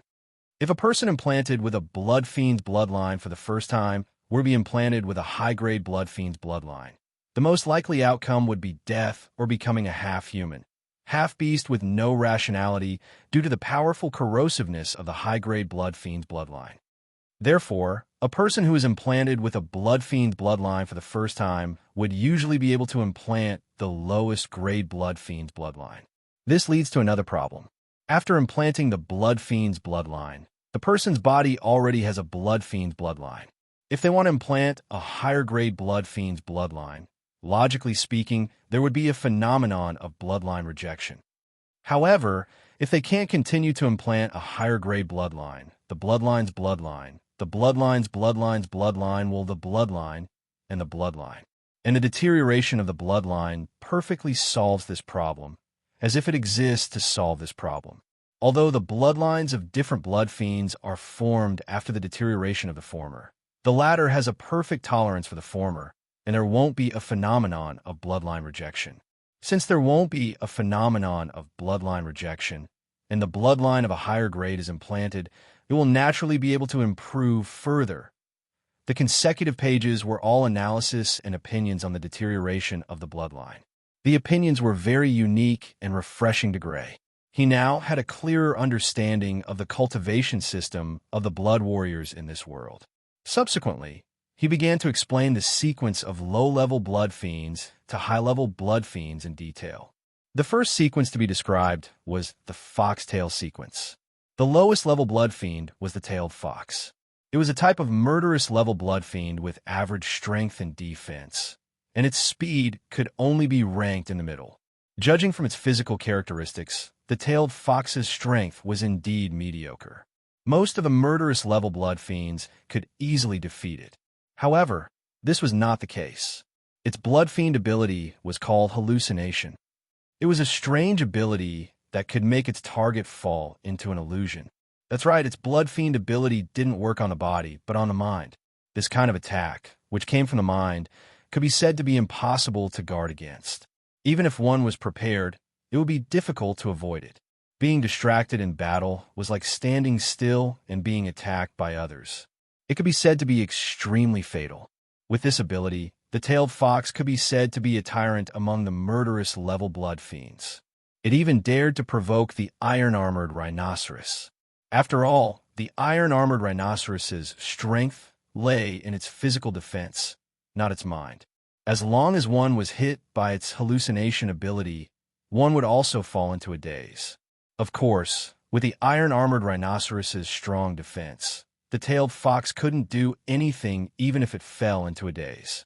Further up were the two-tailed fox, three-tailed fox, four-tailed fox, and finally, the five-tailed fox whose strength was comparable to a king-level warrior. Their ability was also hallucination, but the effect of this hallucination was terrifyingly stronger. This was especially so for the five-tailed fox, which was so terrifying that it could directly kill the target's mind through its hallucination ability. The physical body was intact, but the mind was already dead. Most importantly, this ability was very difficult to guard against.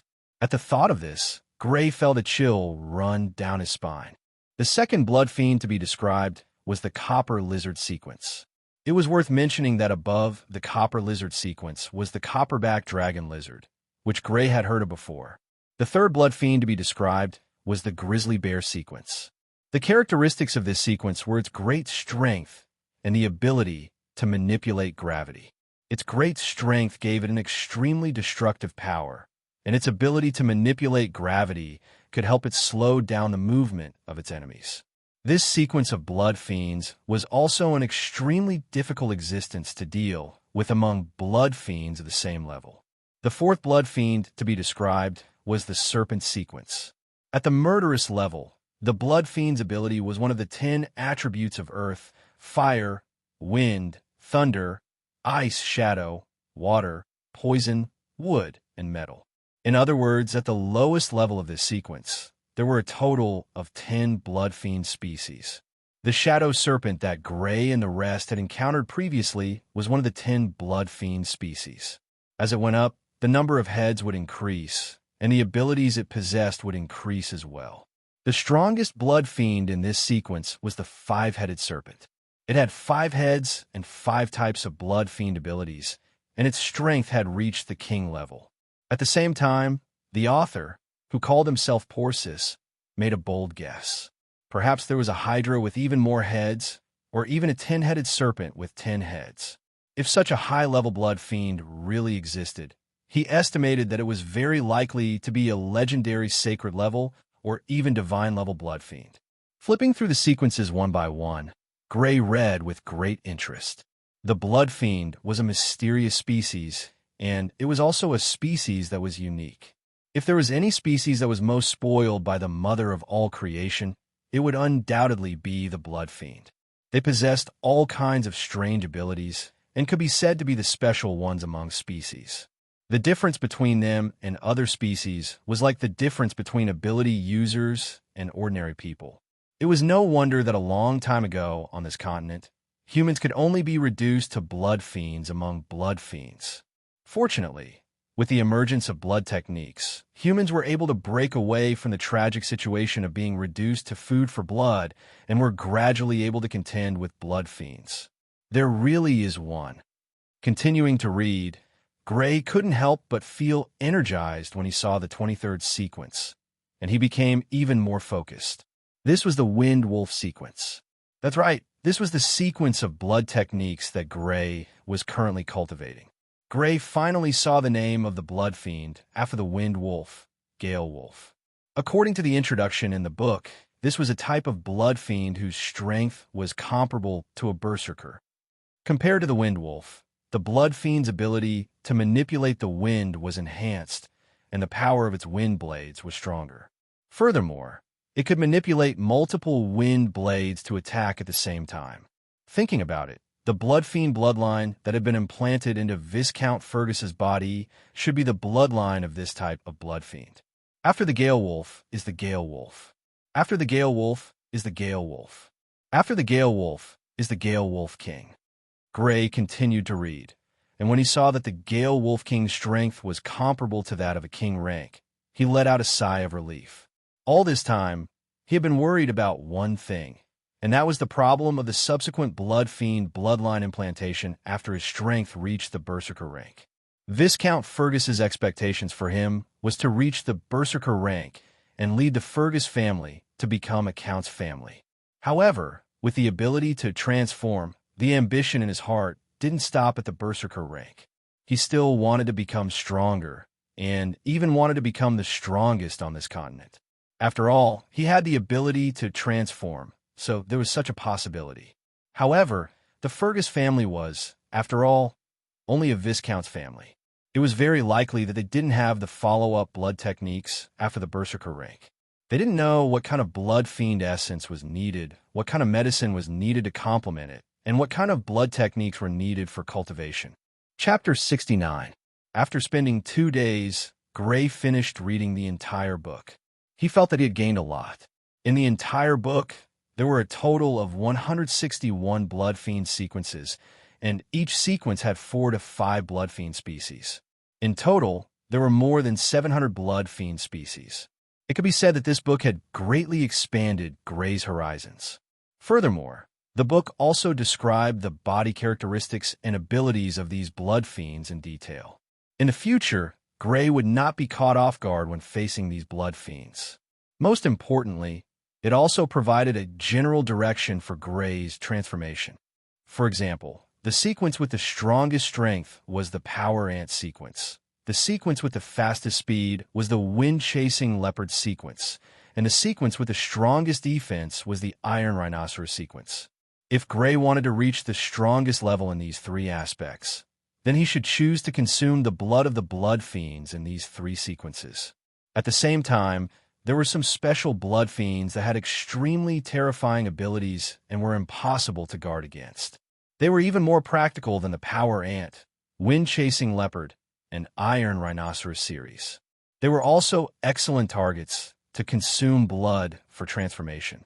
For example, the Tailed Fox sequence, which had the ability to cause hallucinations, was one such special blood fiend sequence. The ability to cause hallucinations could ignore physical defense.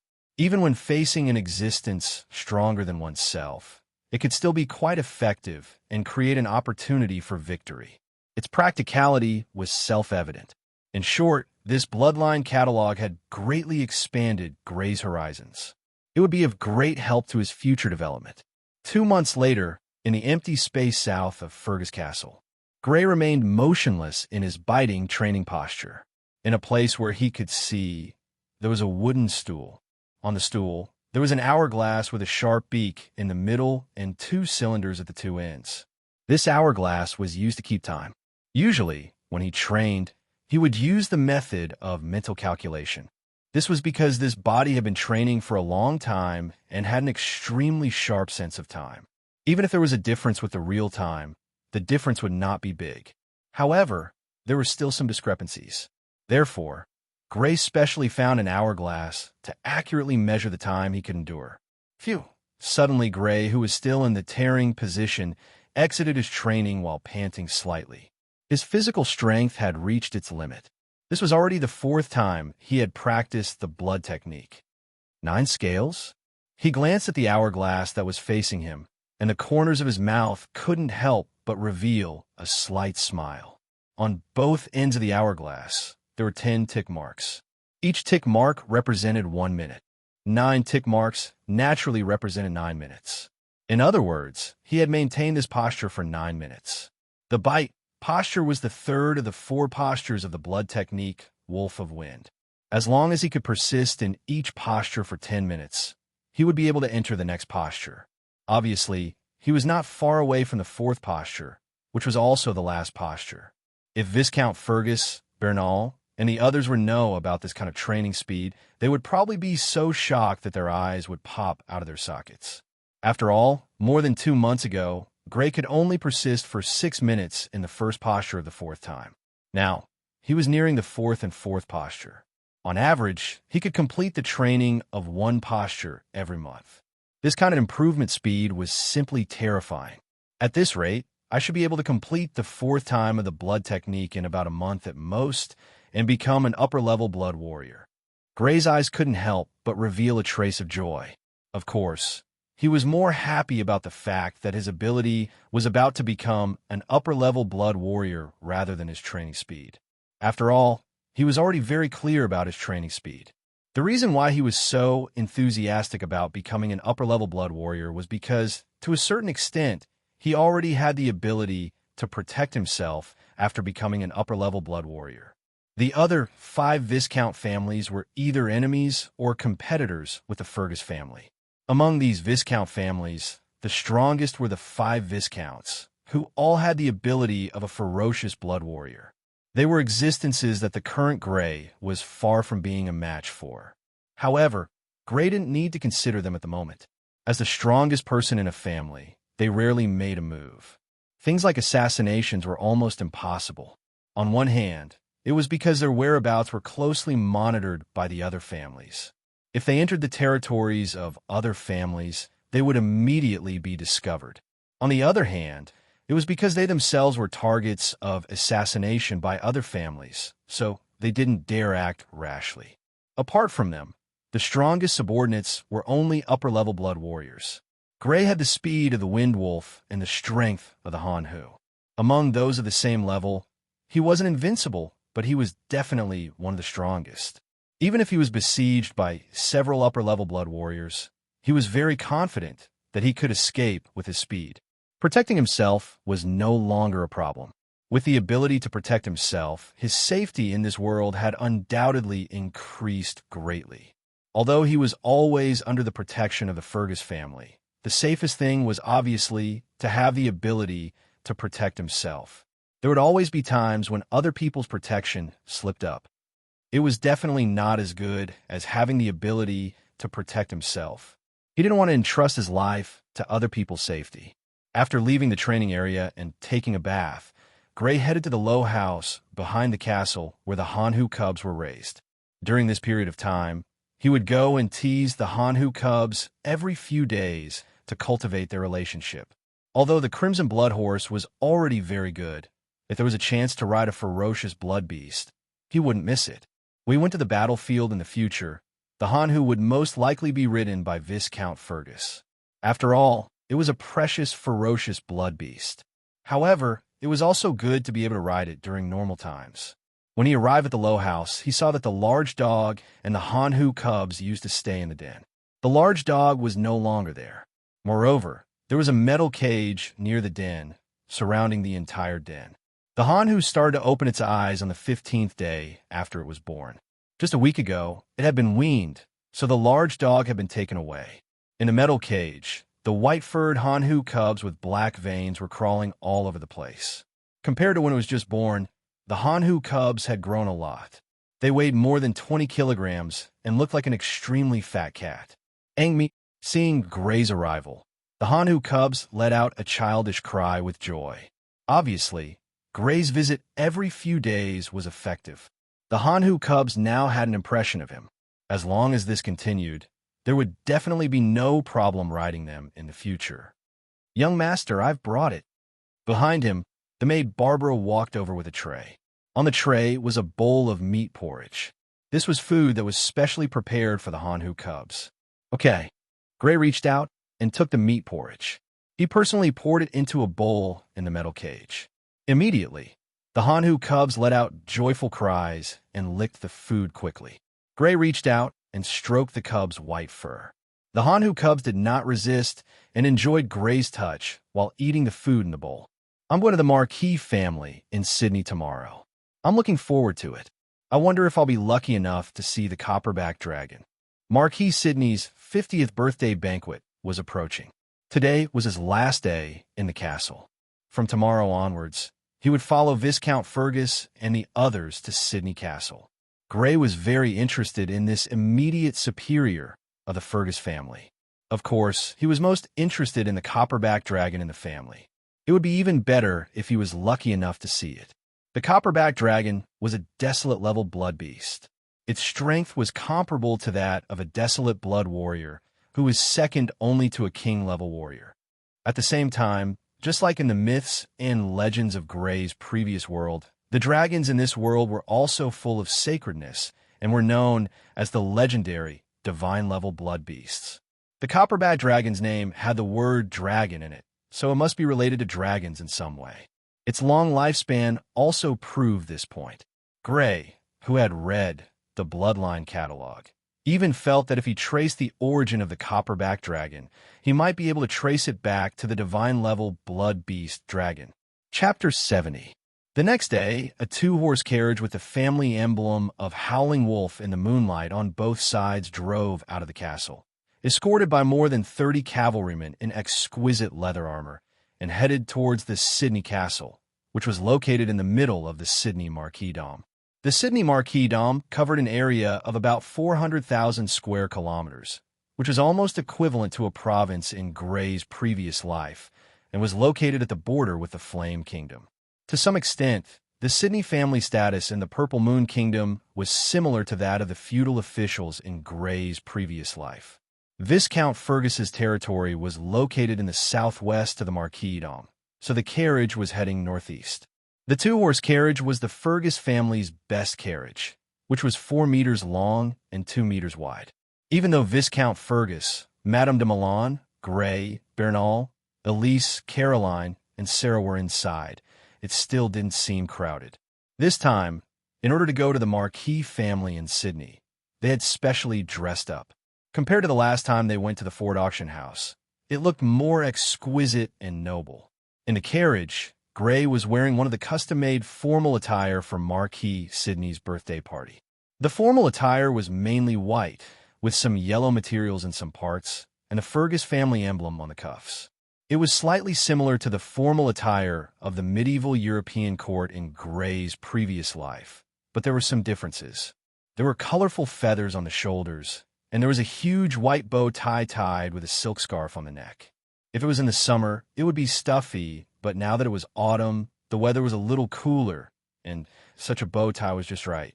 Viscount Fergus, Bernal, and Elise were also wearing formal attire of the same style, but the color and subtle style of the clothes were slightly different. Every set of formal attire was specially designed by a well-known tailor in the vicinity according to the physical characteristics and appearance of Gray and the other three. Not only was it extremely close to the body, but it also highlighted the characteristics of the four people's temperament. In his previous life, Gray had heard that the clothes worn by people with real status were not branded, but custom-made. He did not expect that he would be able to enjoy such treatment in this life. Madame de Milan, Caroline, and Sarah wore purple, light blue, and white dresses respectively. Madame de Milan's purple dress was low-cut, revealing her full and fair chest. She had a purple gemstone necklace around her neck and a pair of diamond-studded gold earrings on her ears. She was full of the temperament of a noblewoman. On the other hand, Caroline's light blue long dress accentuated her curves even more. Her chest rose up high and slowly contracted from top to bottom. Her waist was slender, and the young girl's beautiful figure was undoubtedly revealed. On the other hand, Sarah's white long dress had a cute style. It made the round face of Sarah, who was already very cute, even cuter. This time, our Fergus family will probably become the focus of the other Viscount families. You three brothers must unite and not weaken our Fergus family's momentum in Marquis Sidney Castle. Viscount Fergus's gaze swept over Grey, Bernal, and Elise as he spoke. Yes, father. Bernal and Elise nodded heavily, while Grey had a thoughtful look in his eyes. From Viscount Fergus's tone, one could tell that this Marquis Sidney's 50th birthday banquet was not as simple as a normal banquet. The descendants of nobles were the future pillars of every noble family. To a certain extent, they had already determined whether the noble family would prosper or decline in the future. If a descendant of a family had excellent talent as a blood warrior, as long as they didn't die prematurely, they would definitely be able to accumulate military merits on the battlefield in the future. In exchange, they would be able to benefit the family and make the family more prosperous.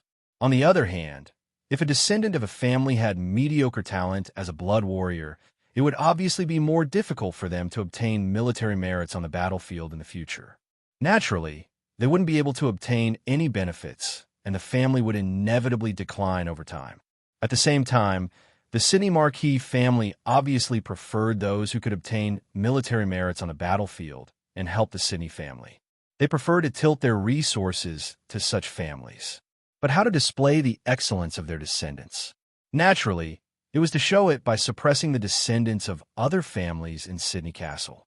Therefore, the performance of each descendant of a family in Sidney Castle was very likely to determine the extent to which the Sidney Marquis family would tilt their resources to other families.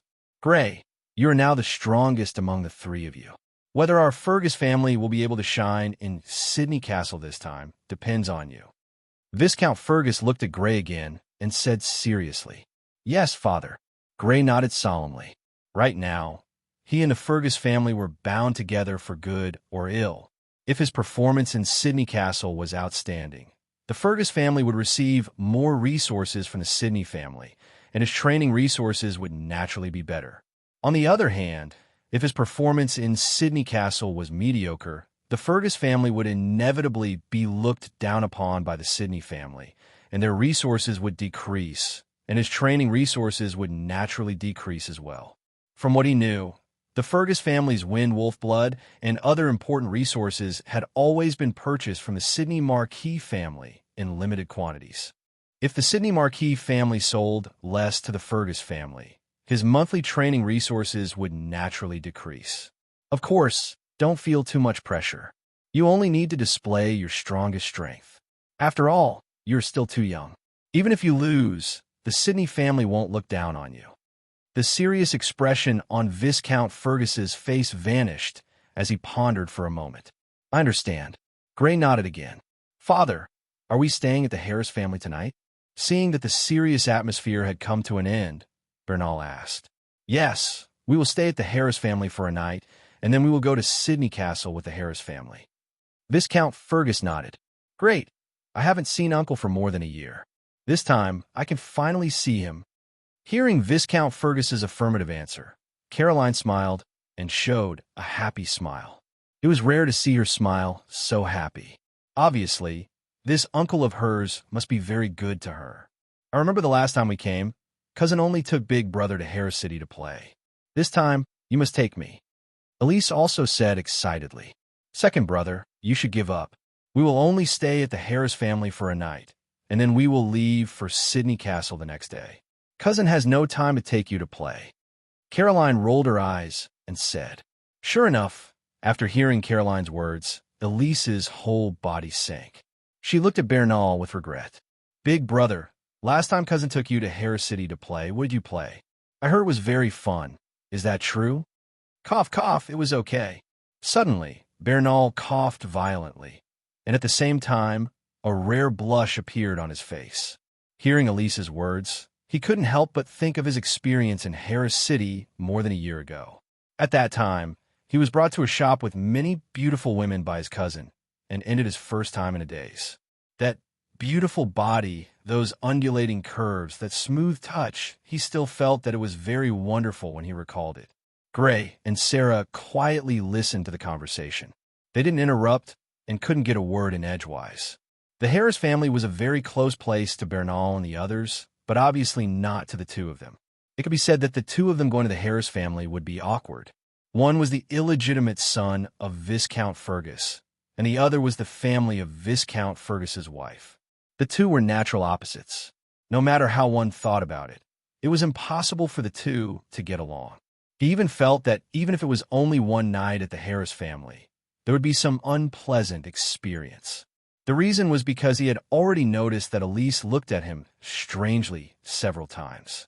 Obviously, she was planning something. Chapter 71. Autumn was the season of harvest, but it was also the season of withering. The Fergus family traveled quickly on the winding road, kicking up a cloud of dust. There were withered trees, shrubs, and weeds on both sides of the road.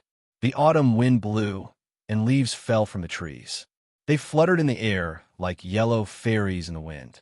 They would occasionally pass by the fields, and they could clearly see that the fields were empty. The crops had clearly been harvested. At noon, they rested and ate by the side of the road before setting off again. When the sun was almost out in the afternoon, Gray and the others entered a small city with a population of about 3,000. They came to a castle built on a hill. There were already many people waiting in front of the castle. There were 3 people at the front. The one in the middle was a middle-aged man with brown hair and a brown beard. He was about 1.8 meters tall, and his physique was slightly skinny. On his left was a middle-aged woman in a black dress. She was middle-aged, and her appearance had changed slightly. However, one could still see that she was beautiful when she was young. On his right was a young man in his early 20s. He had brown hair and wore a set of lake blue clothes. He looked very handsome. The 3 of them were Viscount Harris Blower Harris, Baroness Bess Milne, and their son Kevin Harris. The Fergus family had sent a cavalry to inform them, so they knew that Gray and the others would be coming today. The Fergus family stopped, and the cavalry jumped down from their horses. Gray and the others were led by Viscount Fergus to the carriage. Viscount Fergus, Baron Harris. First, Viscount Fergus and Baron Harris greeted each other. Both of them addressed each other in a more formal manner. After all, both of them represented their respective families. In an occasion like this where there were outsiders, neither of them would lower the status of their respective families. Brother, sister-in-law, uncle, aunt, cousin, aunt, uncle, cousin Bernal, cousin Elise, cousin Caroline. Then, the wives and children of both parties came forward to greet each other. Gray and Sarah also stepped forward to greet them, but they didn't greet them like Bernal and the others. Instead, they only greeted them as Baron Harris, Madame Bess, Brother Kevin. They could clearly sense the special gazes that Baron Harz and the other 2 cast over. Clearly, the 3 of them knew of Gray and Sarah's identities. Sarah was a little nervous. She grabbed Gray's arm tightly. Gray faced it calmly. No matter what attitude the 3 members of the Harris family had towards the 2 of them, their status in the Fergus family could not be shaken. Other than spending the night with the Harris family, they wouldn't have much interaction with the Harris family, so they didn't need to care about the Harris family's attitude towards them. This way, please. The cavalrymen and carriages were led by the Harris family servants to settle down first, while Gray and the others were led by Baron Harris and the other 2 to a spacious living room. The spacious living room had a rose-shaped rune lamp overhead. The surrounding walls and floor were beige. At the same time, there were vases and other porcelain decorations around. Compared to the Fergus family's living room, the living room was a little smaller. The decorations were also a little worse. However, the Harris family was only a baron's family after all. It was natural for there to be some differences between them and the Fergus family. Congratulations on obtaining a Hanhu cub. Everyone took their seats. Baron Harris looked at Viscount Fergus with envy. I was so envious when I learned that you obtained a Hanhu cub. Thank you. Being able to obtain a Hanhu cub this time was mostly due to luck. Viscount Fergus smiled slightly. Although there wasn't a proud expression on his face, one could clearly feel the pride in his heart. Obtaining a blood fiend that was comparable to a murderous level blood warrior when it matured and only needed 3 years to reach adulthood and become a fighting force was indeed something to be proud of. Haha, you're too humble. You were able to obtain it mostly because of the Fergus family strength. Baron Harris shook his head. If it were my Harris family, even if we discovered it, I'm afraid it would have been snatched away by the Rock family. That's right, Uncle. Being able to obtain a Hanhu cub this time was entirely due to the strength of the Fergus family. Kevin Harris also smiled. I really want to see that Hanhu cub. It's a pity that you didn't bring it along. Cousin, after this marquee birthday banquet, why don't you come with us to the Fergus family as guests? That way, you can see the Hanhu cub. Bernal suggested. That's right, cousin. When the time comes, come with us to the Fergus family. You haven't been to our Fergus family for a long time. Elise also said happily. Okay, I'll go with you to the Fergus family. Kevin Harris was obviously moved by this suggestion. A Hanhu cub would be a murderous level fighting force when it matured. He really wanted to go to the Fergus family to take a look. When the time comes, cousin will have to stay for a while. We haven't seen each other for more than a year. Caroline also said with a smile. Speaking of which, your Fergus family has done a lot of eye-catching things this year. During this marquee birthday banquet, I'm afraid that you'll be targeted by the other Viscount families. Baron Harris said with a slightly serious expression. I think so too. Viscount Fergus's expression also became serious. It was fine if they were targeted, but the key point was that this was related to the Sydney Marquis family's allocation of resources to the other families. It really needed to be treated with caution. This time, the families you have to be most careful of are the Richens family, the Bessemer family, and the Rock family. In these three families, the strength of the younger generation is extremely strong. Baron Harris said, especially the Rock family. They failed to snatch the Hanhu cub last time. This time, they will definitely target you. Moreover, both Aylford Locke and Morley Locke are already middle-level blood warriors. With his sources of information, he only knew that the Rock family suddenly appeared to snatch the Hanhu cub, but they didn't manage to snatch the Hanhu cub. Other than that, he wasn't very clear.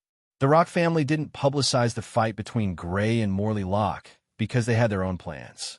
The Fergus family also didn't want people to know that Gray was already a middle-level blood warrior too early, so they intentionally blocked the news. I understand. Viscount Fergus nodded, but his eyes glanced at Gray. Not only him, but Bernal also couldn't help but glance at Gray at this time, and he sighed softly in his heart. If it weren't for Gray this time, the pressure from the Fergus family would have been on his shoulders. Although he was already a middle-level blood warrior, the other Viscount families also had middle-level blood warriors. For example, the Rock family and the Richens family had as many as 2 middle-level blood warriors, so the pressure was even greater. Although it was forbidden to fight more than one in a challenge, it wasn't forbidden to fight in turns. After all, having more people was also an advantage. In the future, when it came to the battlefield, this advantage could also be used.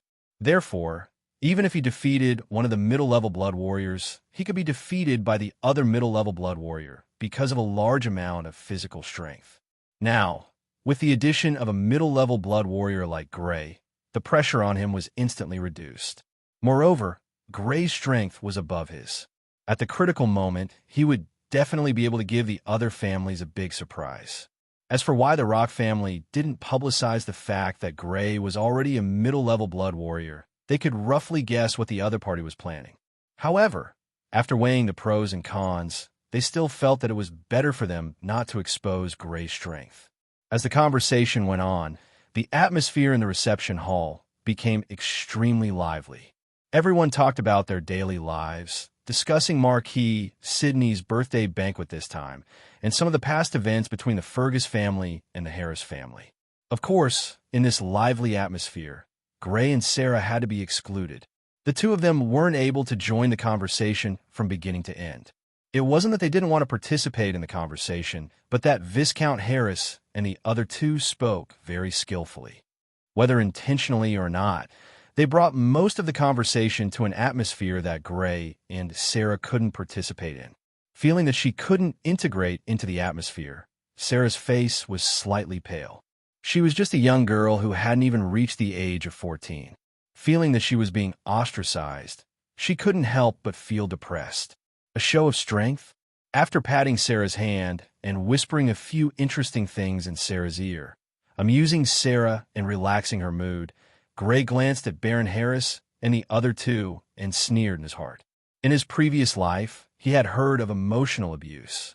The best way to show disgust toward someone was not to insult them, but to ignore them and treat them as air. Obviously, this was what he and Sarah were experiencing now. "Father, I heard that Viscount Bethel is a woman, and that the next generation of the family's heir is also a woman. Is that true?" Gray's heart skipped a beat as he asked Viscount Fergus. "Since I can't participate in your conversation, why don't I lead the conversation?" Although Gray was just an ordinary person in his previous life, he was an adult who had stepped into society after all. He knew how to break the ice. Indeed, the Bethel family is very strange. The outstanding child in every generation must be a woman, so the Bethel family has a tradition of a woman as the heir. How could Viscount Fergus not notice that the three members of the Harris family deliberately distanced themselves from Gray and Sarah? Although he didn't show it on his face, he was already a little dissatisfied in his heart. At this time, when he heard Gray's question, he immediately spoke. Chapter 72. That's amazing. Brother, do you think I'll be as amazing as Sister Chiao Li Bessamai in the future? Hearing Viscount Fergus's description of Bessamai's family, Sarah's eyes lit up and she looked at Gray with anticipation. Although she was young, she was quite smart. In the past half a year, the huge changes in her living environment made her realize the importance of strength. Therefore, she was full of anticipation for the training of blood warriors. "Yes, definitely," Gray smiled and said with certainty. As Gray threw out the topic, the atmosphere created by Baron Harris and the other two was broken. Gray and Sarah could finally participate in the conversation. However, the atmosphere became a little strange. Baron Harris and the other two's faces twitched slightly. Obviously, they were very dissatisfied with Gray's way of turning the tables. However, Gray didn't care about their attitude. Respect between people was mutual. Since the other party didn't respect the two of them, he naturally didn't need to respect the three of them. In the end, it was caused by the Harris family. He was just passively retaliating. An hour later, a servant came to inform them that dinner was ready. Everyone moved to the Harris family's dining room. Dinner was ching shui fried fish, sour and sweet salad mixed with noodles, musk beef soup. It was obvious that the Harris family had put in a lot of effort in preparing this dinner. Ching shui's fish was reared and sold by the Ford family. While the meat was delicious, it didn't have the fishy smell of ordinary fish. It only needed to be fried with sesame oil, and it would immediately become a delicious dish. Not only were there vegetables in the salad, there were also fruits with a bit of sour and sweet taste. It had a unique flavor. The musk beef soup was probably boiled with wild musk beef for a few hours. The taste was very strong. After drinking it in one mouthful, the mouth was filled with a rich fragrance. Gray's appetite was great. He quickly finished his portion, but didn't lose his elegance. After that, he said to the maid beside him, "Give me another portion." In the end, he ate a total of 3 portions before stopping. This appetite, as expected, half of the blood flowing in his body is that of a commoner. Baron Harris frowned slightly. He disliked Gray even more. Kevin Harris and Madame Bess almost had disdain written all over their faces. Gray didn't care about this at all. Baron Harris and the other two didn't like him. He didn't care about their opinions. Of course, the most important thing was that he had to eat his fill. Not only because he didn't want to starve in the middle of the night, but also because he needed to improve his strength. His body was currently undergoing a second metamorphosis, and a large amount of nutrients would be consumed every day. If the nutrients couldn't keep up, it would affect his cultivation progress. Compared to his cultivation progress, the opinions of Baron Harris and Baron Harris were simply insignificant. He didn't matter. After dinner, Bernal, Elise, and Caroline were called to his bedroom by Kevin Harris. He didn't call Gray and Sarah. The meaning of alienation was self-evident. Gray and Sarah also didn't intend to be thick-skinned and join in the fun. "Bernal, it's not that I want to criticize you, but you're too tolerant of that bastard with the blood of the commoners flowing in his body. The more you act like this, the more he'll think that you're easy to bully." In Kevin Harris's room, Kevin Harris said with a frown. That's right. Big Brother is usually too tolerant, causing that bastard to become more and more rampant.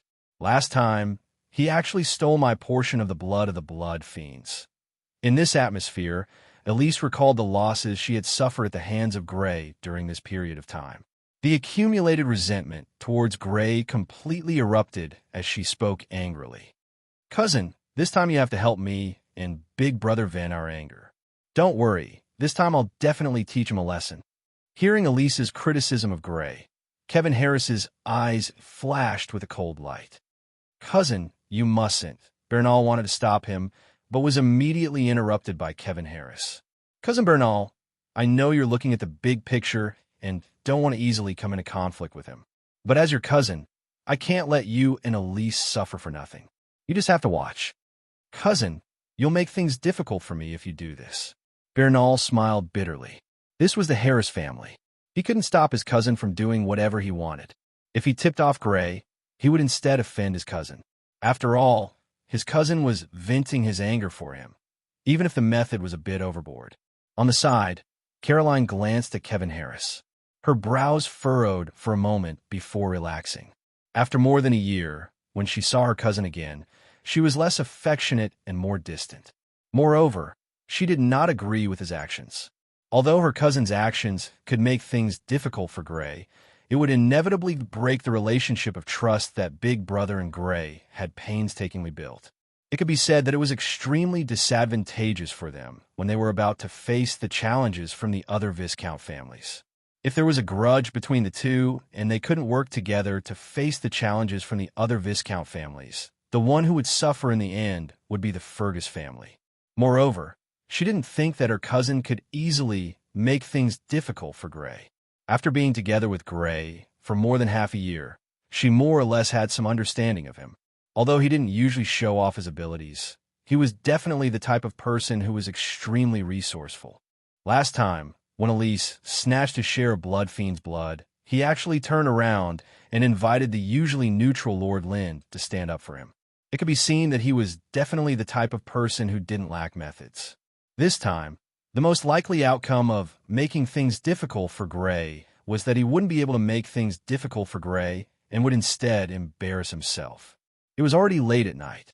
After taking a bath in the Harris family's bathroom and changing his clothes, Gray was led by a servant of the Harris family to the bedroom that the Harris family had arranged for him. The formal attire had been sent by the servants of the Harris family to be cleaned. It should be dry by tomorrow morning. In most noble families, there would be a drying room. In this room, there would be rune items that could quickly dry clothes. Even in a season where the temperature was low, heavy clothes could still be dried overnight. Under the guidance of the servant, Gray arrived at the innermost bedroom on the second floor of the Harris castle. Young Master Gray, this is your room. The servant was a young man in his early 20s. After bringing Gray to the bedroom door, he immediately turned and left. He didn't even open the door for Gray. For any family servant, this was very rude. Gray raised his eyebrows. Although he felt that the servant of the Harris family was rude, he wasn't a servant of the Fergus family after all. Gray couldn't be bothered to care about this and reached out to open the door. However, in the next moment, his face turned cold. He suddenly turned around and looked at the servant who was already more than 10 meters away. Wait a moment. Young Master Gray, is there anything else? The young servant stopped in his tracks and slowly turned around. His eyes were slightly guilty as he asked, Are you sure this is my room? Gray's face was gloomy and his eyes were cold.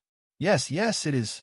Being stared at by Gray's sharp eyes, the young servant felt as if he was being stared at by a ferocious beast more powerful than a tiger or leopard. He couldn't even speak clearly. This was normal. With Gray's current strength as a middle-level blood warrior, how could an ordinary tiger or leopard compare to him? Most importantly, he had participated in actual combat and killed people and beasts. He had already accumulated some murderous aura. Usually, this murderous aura wasn't easy to detect. However, when he was angry, this murderous aura was stimulated and immediately made the young servant, who was an ordinary person, feel cold all over. Looks like the Harris family isn't just thrifty. Gray's eyes were cold. Just now, when he opened the door, he immediately discovered that the bed sheets and the plush blanket in the bedroom were extremely old and tattered. He could even see many traces of mending. This wasn't a big deal. As long as it was still usable, he wouldn't care about it even if it was a bit old. During his time in Fergus Castle, although he lived a noble's life, it wasn't to the extent that he became picky and couldn't stand the mended bedsheets and plush blankets. However, what made him even angrier was that there was a moldy smell coming from these bedsheets and plush blankets. If he were to sleep in such a room for a night, he would probably be covered in a moldy smell the next day. Chapter 73. Young Master Gray, is there anything else? If there's nothing else, I'll leave, the young servant said with a nervous expression. He was naturally aware of the situation in the bedroom and understood that it was his young master who ordered someone to do this. This was also the reason why he didn't open the door for Gray just now. There's nothing else. Gray narrowed his eyes. After a moment, he sneered in his heart and walked down the stairs. Right, please tell Viscount Fergus tomorrow that I'm going to stay in a hotel in Harris City. Tell them to wait for me. Oh, okay. The young servant nodded subconsciously at first, but he immediately reacted and said in surprise, Young Master Gray, you are leaving the castle now? Yes, I'm used to the comfort of the Fergus family. I'm really not used to the frugality of the Harris family. In order to sleep well, I'll stay in a hotel in Fergus City. As he said this, Gray walked down the stairs. Looking at Gray walking down the stairs quickly, the young servant glanced at the bedroom specially prepared for Gray and began to panic. If this young Master Gray really left Harris Castle and stayed in a hotel in Harris City, this matter would be blown out of proportion. Although it was his young master who arranged for this to happen to young Master Gray, if this matter was blown out of proportion, the servants who participated would also be severely punished. Knowing that he had to stop this, he hurriedly ran to Kevin Harris's bedroom and knocked on the door. How did he react? When Kevin Harris opened the door and saw that it was the young servant who had led the way for Gray, the corners of his mouth curled up slightly as he asked proudly. Although he didn't see it, he could already imagine Gray's angry and aggrieved face after seeing the situation in the bedroom. No one in the Fergus family can do anything to you, but in my Harris family, it's different. I have plenty of ways to deal with you. He said that the Harris family is too frugal. Because he ran too fast, the young servant panted and said, That's right. The Harris family is thrifty. Kevin Harris was pleased with himself when he heard the young manservant repeat Gray's words, which clearly showed his grievance and anger. For a noble family that had always been dedicated to pursuing a high-end lifestyle, being called thrifty was an absolute insult. However, at this moment, he was in a good mood because he had messed with Gray and did not have the slightest intention of getting angry. He also said that he wanted to leave the castle and stay in a hotel in Harris City. However, the smile on his face froze when he heard that Gray was going to leave Harris Castle and stay in a hotel in Harris City. This guy actually did that? He had thought that the other party would make a fuss. Originally, he had planned to wait for the other party to make a fuss before stepping in and blaming it on the servant. Then, he would change the room for the other party. This way, even if Viscount Fergus knew about it, he could use the excuse of the servant brought him to the wrong room to explain it. With such a valid reason, Viscount Fergus couldn't say much. However, what Gray did was beyond his expectations. Without making a fuss, he directly left the castle and headed to a hotel in Harris City. If he really did that, it would be difficult to explain to Viscount Fergus. No matter the reason, forcing the other party's family member to leave the castle in the middle of the night was a fact. In order to give the other party an explanation, his parents would definitely punish him severely. Not good. He hurriedly left the bedroom and chased downstairs. He definitely couldn't let Gray Fergus leave the castle tonight. Otherwise, things would really get out of hand. If it was a small matter, his parents would definitely turn a blind eye to it given their dislike of Gray. However, if things got out of hand, even if they wanted to cover it up, they wouldn't be able to do so. Therefore, he definitely couldn't let things get out of hand. When he chased to the hall on the first floor, he just happened to see that Gray was about to leave the hall. Gray, are you leaving the castle? He hurriedly took a few steps forward and blocked in front of Gray. He asked with a smile on his face. Yes, I'm planning to do so. The Harris family is too frugal. I'm really not used to living in the bedrooms of Fergus Castle. With his path blocked, Gray stopped and said with a teasing voice, Misunderstanding, misunderstanding. Kevin Harris hurriedly smiled apologetically. That was the bedroom for the servants, not for you. The servant just led you the wrong way. Is that so? Gray looked at Kevin Harris with a shocked gaze. A servant of the Harris family is actually living with the master? For convenience, yes, for convenience to take care of our daily lives. So a female servant was allowed to live on the second floor. Kevin Harris's face was full of awkwardness as he hurriedly thought of a reasonable explanation in his mind. Gray, it's getting late. Your bedroom has already been prepared for you. This time I will bring you there and definitely won't lead you the wrong way again. There's no need for that. I'll go stay in a hotel. I'm used to sleeping in the white bird-down quilt. I'm not used to other quilts. Gray shook his head and pretended to walk out. White bird-down quilt. Yes, it's in my bedroom. I just washed it. I'll immediately ask the servant to change it for you. Kevin Harris took a step forward and stopped him again with a face full of smiles. But I'm also used to making my bed sheets with pearl cotton. Gray looked like he was in a difficult position. It's just right. It's the same in my bedroom. I washed it together with a white bird-down quilt. Kevin Harris hurriedly said, Well, okay, I'll make do with it for one night. Gray said reluctantly. Seeing Gray's reluctance look, Kevin Harris gritted his teeth, but he could only smile apologetically. This way, please. Isn't this too troublesome? Gray had I don't want to make things difficult for you look. No. Although the servant led you the wrong way, I'm also responsible as the owner. This way, please. Kevin Harris hurriedly extended his hand to lead the way for Gray. Behind him, the corners of Gray's mouth rose slightly, revealing a playful smile. He could roughly guess the other party's plan.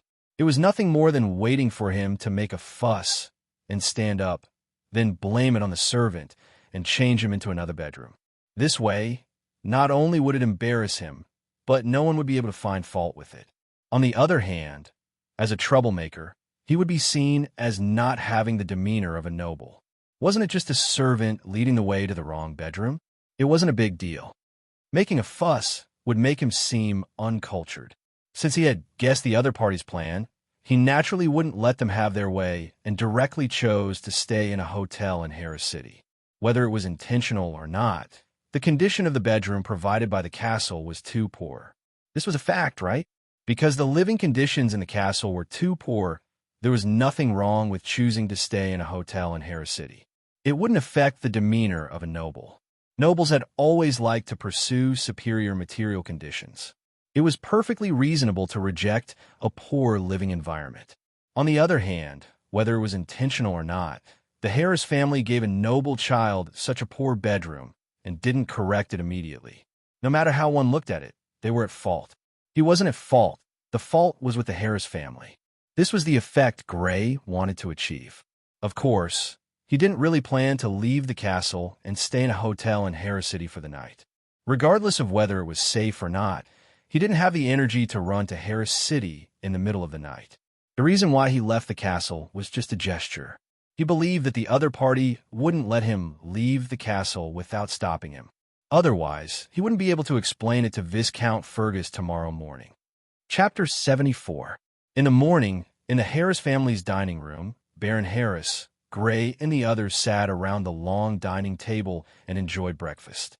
For breakfast, there was bread with honey that was as soft as cotton candy, steak with a delicious aroma, and fresh milk from the cows raised in the Harris castle. Gray ate in a good mood. He had a good sleep and a good mood, so his appetite was even better. After eating breakfast for 3 people, he finally finished his meal. On the other hand, Kevin, one of the owners of the castle, had a gloomy face. At the dining table, Bernal and Elise looked at Gray and Kevin suspiciously, their hearts full of doubts. Has Cousin already made a move on Gray or not? Why does Gray look so happy? But Cousin seems to be in a bad mood. On the other hand, Caroline's eyes flashed with a thoughtful look. Obviously, her guess last night was right. Cousin didn't make a move on Gray. Instead, he might have suffered a loss himself. In the end, breakfast ended in a slightly strange atmosphere. The Fergus family's group and the Harris family's group were ready to go to the Marquis of Sydney's territory. "Cousin, we haven't gathered for a long time. Why don't we ride in our carriage?" Bernal invited Kevin to join him. "Yeah, cousin, let's have fun together." Elise also invited. "No, maybe later." Kevin glanced at the calm Gray beside him and quickly shook his head. After what happened last night, he was now angry when he saw Gray. He really didn't want to spend the whole day with Gray. Okay. Seeing that Kevin refused so decisively, Bernal could only give up. But he was even more suspicious. He clearly saw his cousin look at Gray strangely just now. Could be that last night. In the middle were two carriages, surrounded by more than 50 cavalry guards wearing black and yellow leather armor. Among them, there were about 30 cavalrymen wearing black leather armor, which were the cavalrymen of the Fergus family. There were about 10 cavalrymen wearing yellow leather armor, which were the cavalrymen of the Harris family. Of the two carriages, the one in front was the Fergus family's carriage with the emblem of a wind wolf roaring towards the sky in the moonlight. In the carriage, Bernal glanced suspiciously at Gray, who was in a good mood, and was looking at the scenery outside with great interest with Sarah. He hesitated for a moment before finally speaking. "Gray, did something happen between you and Cousin Kevin last night?" "No, why do you ask?" Gray retracted his gaze from the window and looked at Bernal with a strange expression. Seeing Gray like this, Bernal was a little uncertain and shook his head. "Nothing, it's just that I saw Cousin Kevin looking at you strangely just now." "Oh, Big Brother Kevin is a very nice person. In order to let me sleep better, he especially gave me his white bird down quilt and pearl cotton bed sheets." Cousin Kevin gave you his down quilt and bed sheets." On the side, Elise exclaimed with a face full of suspicion. "Last night, Cousin Kevin said that he was going to teach Gray a lesson. Why would he be so kind as to give his down quilt and bed sheets to Gray? Did Big Brother Kevin change his mind, or was there some other reason that no one knew about?" "That's why Big Brother Kevin is a very nice person," Gray said with a sincere expression. The carriage behind was smaller than the Fergus family's carriage, but it was also carefully decorated. There were triangular family emblems on both sides of the carriage. It was the Harris family's carriage. Although it was smaller than the Fergus family's carriage, there were only 3 people in it, so it didn't seem crowded. In the carriage, Kevin was wearing a brown tuxedo. Coupled with his passable appearance, he could be considered handsome. However, his expression wasn't too good. It was gloomy, and there wasn't the slightest hint of a smile. "Kevin, what's wrong?" Madame Bess was wearing a long white dress with a red gem necklace on her chest. She frowned as she looked at Kevin. Since this morning, Kevin's expression had been gloomy. She naturally noticed this.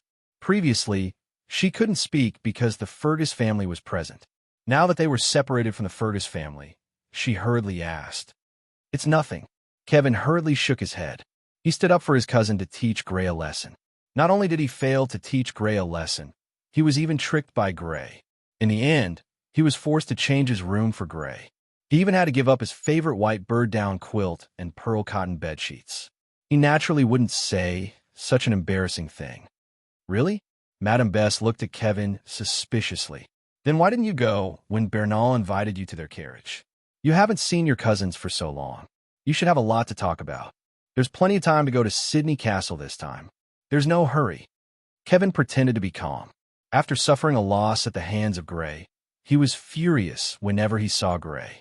Thinking of how he had almost embarrassed Gray last night, he couldn't wait to hide. How could he take the initiative to go over? After one night, he also figured out that Gray was only putting on an act last night. He didn't really want to leave the castle and go to Harris City to find a hotel.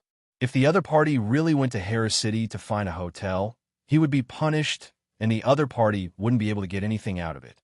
After all, leaving the castle without informing Viscount Fergus would definitely be punished by Fergus. Gray won't let it go like this. Just you wait. He snorted coldly in his heart. Not returning the favor after suffering a loss was not in his character. He was an adult and was not afraid of losing to a teenager. This debt would be settled sooner or later. Now, it was not only to stand up for his 2 cousins, but also to regain the face he lost last night.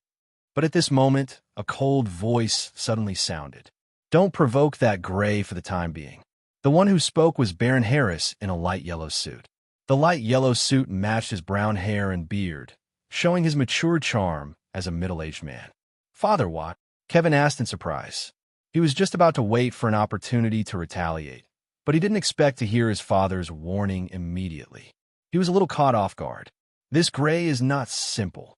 Baron Harris frowned deeply and said in a serious tone, Not simple. Kevin's face was full of doubt.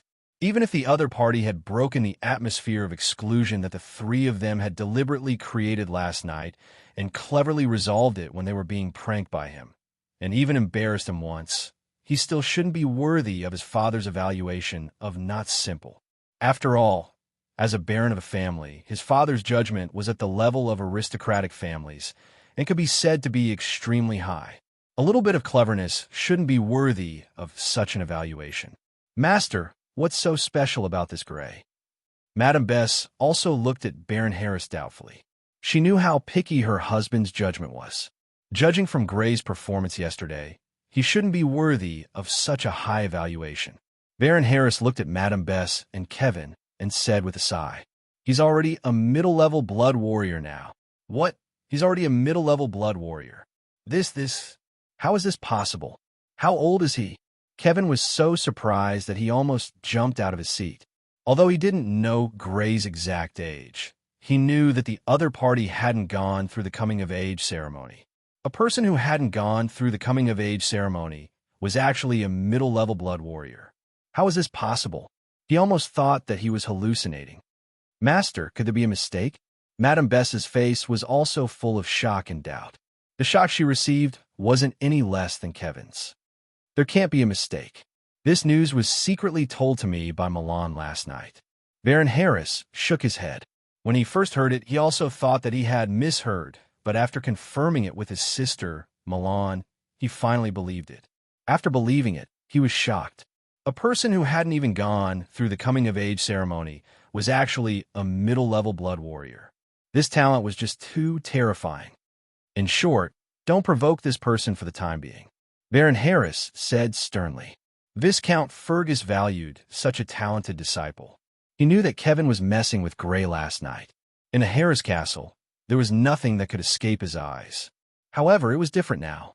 This Gray's talent was too high and would definitely be highly valued by Viscount Fergus. If Kevin was allowed to go on like this, he might anger Viscount Fergus and eventually fall out with the Harris family. The Fergus family was one of the 6 Viscount families and was related to the Harris family by marriage. He naturally didn't want their relationship to be strained. I understand, Father. Kevin's face was blank as he said subconsciously. He had thought that the other party wouldn't dare to leave the castle, but now that he thought about it, it was just his own wishful thinking. With this Gray's talent and how much Viscount Fergus valued this Gray. Even if this Gray left the Harris castle without saying goodbye and went to a hotel in Harris City for the night, he would at most be lightly reprimanded when he returned. He definitely wouldn't be severely punished. Therefore, even if yesterday's incident were to repeat itself, he still had to step in and stop the other party. Thinking of this, his heart burned even more furiously, and his face was as dark as a piece of iron. In the afternoon, a huge and majestic city appeared in front of the Fergus family and Harris family. The city walls were made of huge green stones and were more than 20 meters tall. They extended into the distance, protecting the entire city like a mountain. On top of the city walls, there were troops of energetic soldiers wearing black and white leather armor, with long swords hanging from their waists and longbows on their backs, patrolling back and forth. Chapter 75.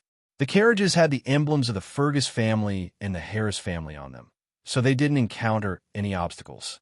They entered Sydney City smoothly and entered a busy main road that was wide enough for 6 carriages to travel side by side. On both sides of the road were neatly planned houses made of stone. They were lined up side by side and surrounded both sides of the road. Most of them were 1-story structures, but there were also some 2-story structures. It was just that they were relatively rare. On the main road, it was extremely lively. The wind chimes on the carriages were tinkling as they passed by. After traveling along the main road for some distance, they turned into a side road. At the same time, There were many sounds of hawking and bargaining. Near the houses on both sides of the road, there were open-air stalls supported by wooden frames.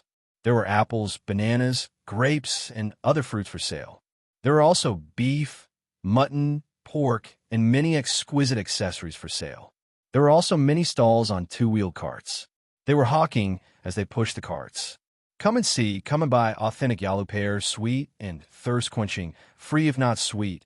Apples for sale, fresh apples picked today, absolutely fresh, absolutely delicious. Crispy candy, fragrant and delicious crispy candy. Chewing, chewing, chewing, chewing. When a cart with crispy candy passed by the carriage, Sarah's eyes were fixed on the crispy candy on the cart. Her eyes followed the cart as she swallowed her saliva. Brother, I want to eat crispy candy. Then she moved her eyes away from the cart with difficulty and looked at Gray expectantly. She pushed Gray and acted coquettishly to Gray. During this period, she spent almost all of her monthly allowance on various desserts and snacks in Fergus City. Sometimes, she didn't even have enough money. Although her monthly allowance of 10 silver coins was not much, it was enough for a poor family to eat for a few years. However, it was not enough for her to spend in a month. It was imaginable how much she liked desserts and snacks. Gray couldn't leave the castle at will, so he couldn't spend his monthly allowance. Therefore, he often gave his money to Sarah. Gray patted Sarah's head dotingly. He looked through the window and waved at the crispy candy vendor who was pushing the cart outside. Please come over. Okay. The crispy candy vendor pushing the cart was an old man who was close to 50 years old. His brown hair had already turned white. When he heard Gray's call, he immediately pushed the cart closer to the Fergus family's carriage. The cavalryman guarding the carriage by Gray naturally let the old man approach. Young master, would you like some crispy candy? The old man asked with a smile as he walked by the carriage, by side. Because they had already entered the city, the speed of the carriage was not fast. From the way he was dressed, he probably didn't have the ability to make crispy candy. If nothing unexpected happened, the crispy candy should be made by a dessert shop nearby, and he was only hired to help sell it. Yes, I'll take the 20 copper coin one. Gray nodded. He counted out 20 copper coins from the leather pouch he carried with him and handed it to the old man. The old man had a rope on his shoulder that was fixed to the cart. Even if he didn't use his hands to push the cart, he could still push it forward. After taking the copper coins and carefully counting them, the old man's face suddenly bloomed with a smile. He wrapped a packet of crispy candy in paper and respectfully handed it to Gray. Father, Madame Milan, Brother Frank, Brother Elise, Sister Caroline. Gray reached out and took it. He then spread it out and passed it around the carriage. Everyone reached out and took a piece. Gray also took one for himself. Finally, he gave it all to Sarah, who was anxiously waiting. Crunch! He put the piece in his hand to his mouth and took a bite. After a crisp sound, his mouth was suddenly filled with the sweetness and the texture of fried nuts. It was indeed very delicious and crispy. Compared to the peanut candies in his previous life, the nuts inside were richer and crispier. Obviously, the dessert shop had spent a lot of effort on this. In fact, the price of crispy candy was already very high in this world. Only the merchant families and nobles could really afford it. Just like the old man from before. Although he sold crispy candy himself, he probably hadn't eaten it himself. After walking along the main road for about half an hour, the buildings on both sides disappeared. What appeared in front of them was a large flat grassland. Everyone seemed to have walked into the wilderness. Only the wide road, paved with stone slabs, showed that this was not the wilderness, but the city. After walking for another 10 minutes, a mountain that was slightly shorter than a mountain and slightly taller than a slope appeared in front of them. It was about 50 to 60 meters high. 3 sides were steep cliffs. Only the side facing the main road was slanted upwards. At the top of the mountain, there was a large group of majestic buildings, about 1,000 meters in length and width. They were connected together and stood at the top of the mountain. Among these buildings, there were minarets that were 5 stories tall. There were also some that were slightly shorter than minarets, but were wider. There were also some that looked like city walls, but were actually city walls and houses combined into one long building. On the top of the long buildings, there was a yellow flag that fluttered in the wind at intervals. On the flag, there was a blood beast with a bronze color. It had a thick torso and 4 thick legs. Its neck was slightly long, and there were 3 sharp horns on its head. There was one on each side of its head, and one on its forehead that pierced the sky. This was the appearance of the copperback dragon. It was almost exactly the same as the description in the book and in the description of Viscount Fergus. Naturally, this was the Sydney castle where the Marquis family lived. Generally speaking, there were 2 types of castles. One was outside the city, and the other was inside the city. For example, the Fergus family's castle was built on a steep hill outside the city. It was adjacent to the city and supported each other. When the city was attacked, the castle could send soldiers to support it. When the castle was attacked, the city could also send soldiers to support it. The other type was like the Sydney castle, which was built inside the city. The advantage of this type of construction was that it could form 2 lines of defense.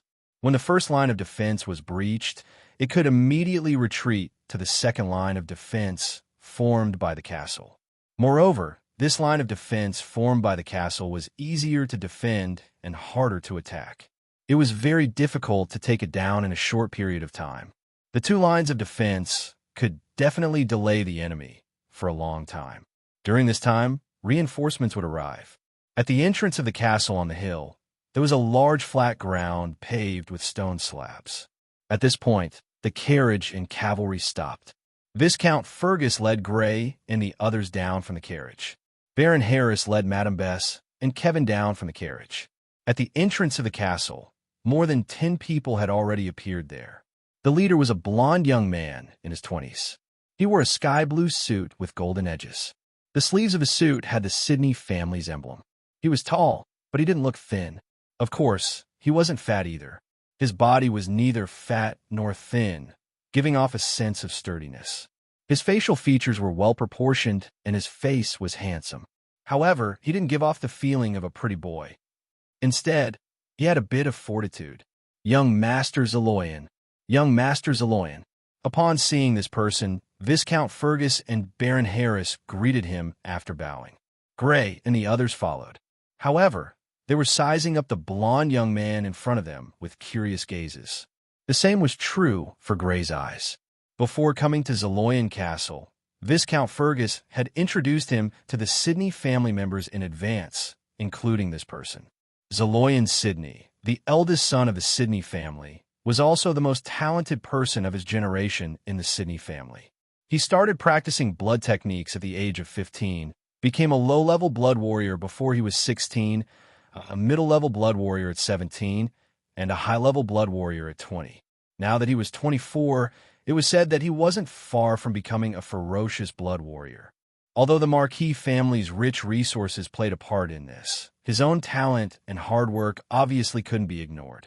It was said that he had already been confirmed as the next successor of the Sydney family, but it hadn't been officially announced by the Sydney family yet. Uncle Emerson, Uncle Blower, and everyone from the Fergus family and Harris family, welcome. Zeloyan returned a bow politely and greeted Grey and the others. He was refined and courteous, and his etiquette was on point. There wasn't the slightest bit of arrogance the young man should have. Instead, he gave off an extremely calm and reserved feeling. You must be tired from rushing all the way here. Your accommodations have already been prepared for you. Butler Moya, Butler Barna, bring Uncle Emerson and Uncle Blower to their accommodations. Under the lead of a middle-aged butler, the Fergus family and Harris family were brought to their accommodations in Sydney Castle. Their carriages and accompanying cavalrymen were also led by specialized servants. Following the butler called Moya, Grey and the others were brought to a 2-story house. The building was built with white stones, and the surface was meticulously polished, like a whole piece of white jade sculpture. The first floor had a hall, living room, kitchen, and other places, while the second floor had bedrooms, studies, and other places. The house was already equipped with male and female servants, and even a specialized chef. Chapter 76. At dinner time, the Fergus family sat around the long dining table. The main dish was auction steak. It was the most tender part of the auction cow's back and roasted. The meat was very delicate, and it was tender and juicy, It tasted great. The auction cow was one of the Sydney family specialties.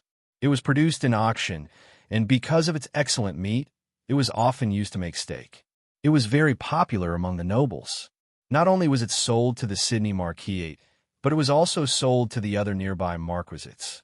The Fergus family often bought it, but it was rare for them to be able to buy such good tenderloin beef.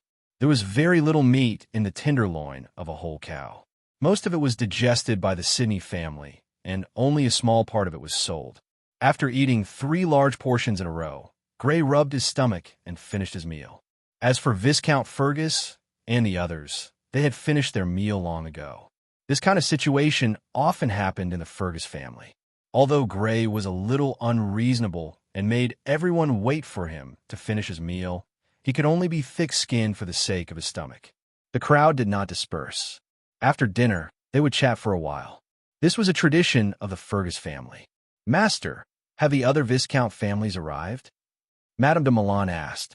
For the Fergus family, the biggest threat was naturally the other 5 Viscount families. The other families, including the Baron family that was directly infected by the Sydney family, did not pose much of a threat. The Ford family and the Smalley family, on the other hand, did not pose a direct threat. After all, there was no conflict of interest between the Fergus family and these 2 families. The Oliver family, the Richens family, the Shelley family, and the Bessemer family have all arrived. Only the Rock family is not here yet. Viscount Fergus said. After arriving, he left his residence and visited the Sydney castle. While visiting the nobles he was familiar with, he also gathered information. The Rock family is not here yet. Bernal frowned slightly. The Fergus family this time had him, a middle-level blood warrior, and Gray, a middle-level blood warrior who was stronger than him and had yet to be exposed. In addition, there was also Elise, a low-level blood warrior.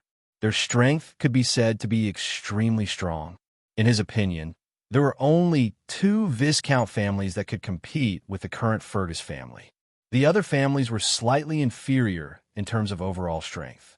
One of them was the Richens family, the head of the 6 Viscount families, and the other was the Rock family. The Rock family still hadn't arrived at Sydney Castle. In his opinion, it was very abnormal, as if they were deliberately delaying their arrival. Gray could not help but raise his eyebrows. He had to be on guard against the Rock family. After all, the Rock family already knew that he was a middle-level blood warrior. After thinking for a while, he asked, "Father, have the 4 Viscount clans fought with each other before?" "Not yet." Viscount Fergus shook his head. "Only some of the Baron families have fought with each other. The Viscount families and the 2 Count families have not made a move yet." His gaze swept over Gray, Bernal, and Elise as he continued. "Although our main opponents this time are the Richens family and the Rock family, we must be careful of the other Viscount families. Every Viscount family has a middle-level blood warrior among the younger generation. There have been cases where one of them defeated 2 people. Don't be careless." Viscount Fergus said with a serious expression. "Yes." Bernal and Elise nodded solemnly. "Yes."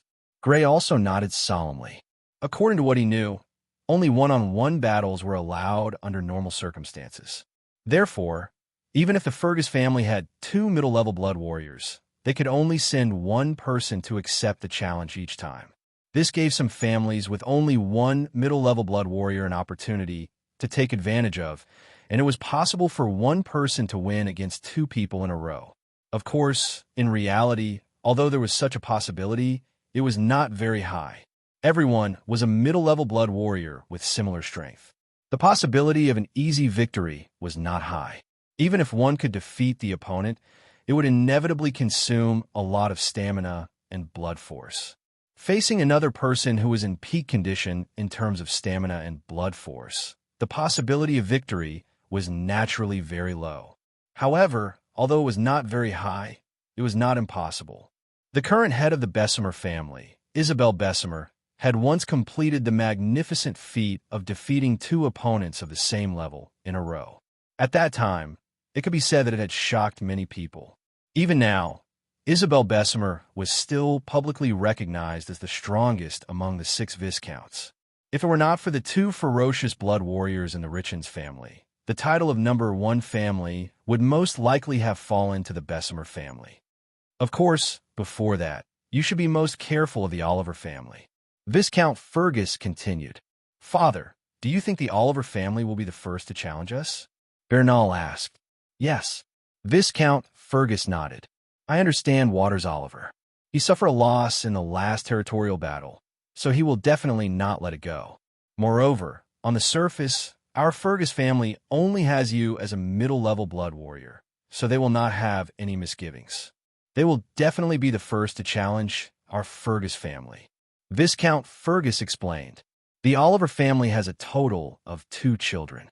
The eldest, Keppel Oliver, is already a middle-level blood warrior, while the second, Boyle Oliver, is still a low-level blood warrior. The Fergus family looked at Bernal and Elise. For the sake of the future, I hope that the 2 of you can withstand this battle. It is best if you do not expose Gray's strength as a middle-level blood warrior. Yes, Father. Bernal and Elise both replied in unison. At this time, even Elise, who did not like Gray very much, did not have any intention of resisting.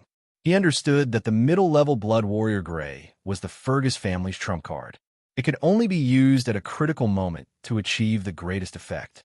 In the challenge, the more outstanding the Fergus family's performance was, the more they would be valued by the Sidney family. The more resources they would receive, the more resources they would receive for their training. He did not have the slightest bit of resistance when it came to matters that concerned his own interests. Viscount Fergus looked at Gray again. Gray, even if you fight, it is best not to use the strength of a middle-level blood warrior unless it is absolutely necessary. I understand. Gray nodded. Things like trump cards should naturally be hidden so that others did not know. If the other party found out, they would be on guard and make some targeted arrangements.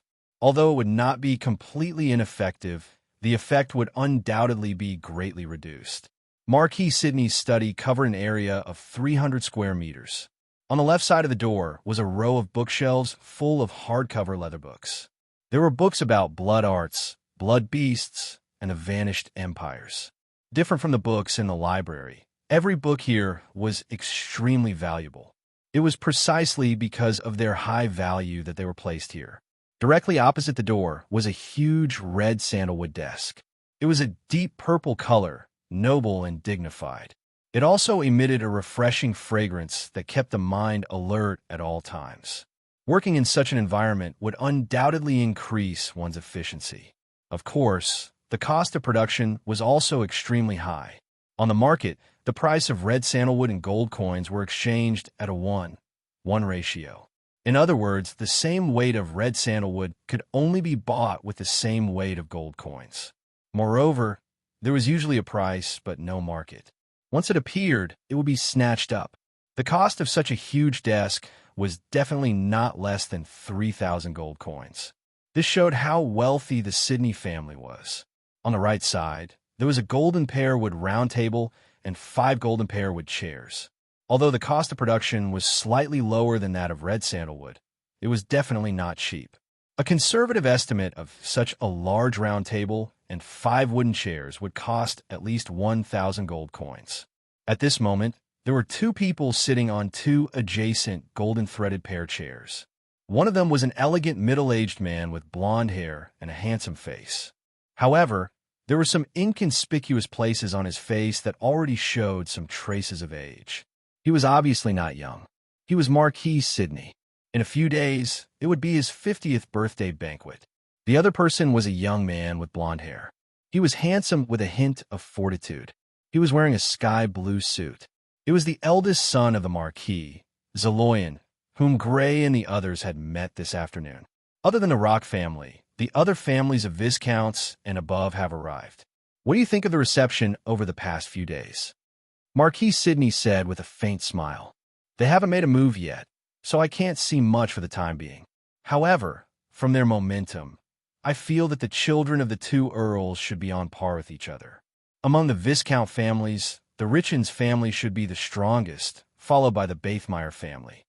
Zaloyan thought for a moment and said, however, from the information we received, the 2 children of the Rock family are already middle-level blood warriors.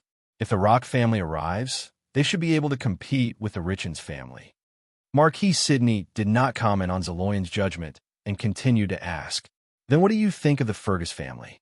Zaloyan frowned slightly, thinking about his father's intentions. After a moment, he spoke. "Although they have an outstanding, illegitimate son, he is still too young. He is only a low-level blood warrior. As for the eldest son, Bernal, I have seen him. He is not very talented. At present, there should be no possibility of him competing with the Richens, Locke, and Bathmeyer families. Then which of the 6 Viscount families do you think will win the battle for the Earls?" Marquis Sidney still did not express his opinion and continued to ask. "I think it should be the Richens family," Zaloyan said. After saying this, he suddenly noticed that his father, Marquis Sidney, was looking at him. He could not help but frown and ask, "Father, is my judgment wrong?" "No, from the current situation, your judgment is not wrong." Marquis Sidney shook his head. Chapter 77. The next day, in the morning, after breakfast, Gray found a remote place near the house and began his daily practice. As he practiced, a lifelike statue of a wolf seemed to appear in the open space. During the 2 days of rushing to Sidney Castle, he had been rushing all day and had no time of practice. Now that he finally settled down, he was ready to resume his daily practice. The rapid increase in his strength came mostly from the second metamorphosis of his body. Even if he didn't practice, he could still make great progress every day. But this didn't mean that his practice had no effect.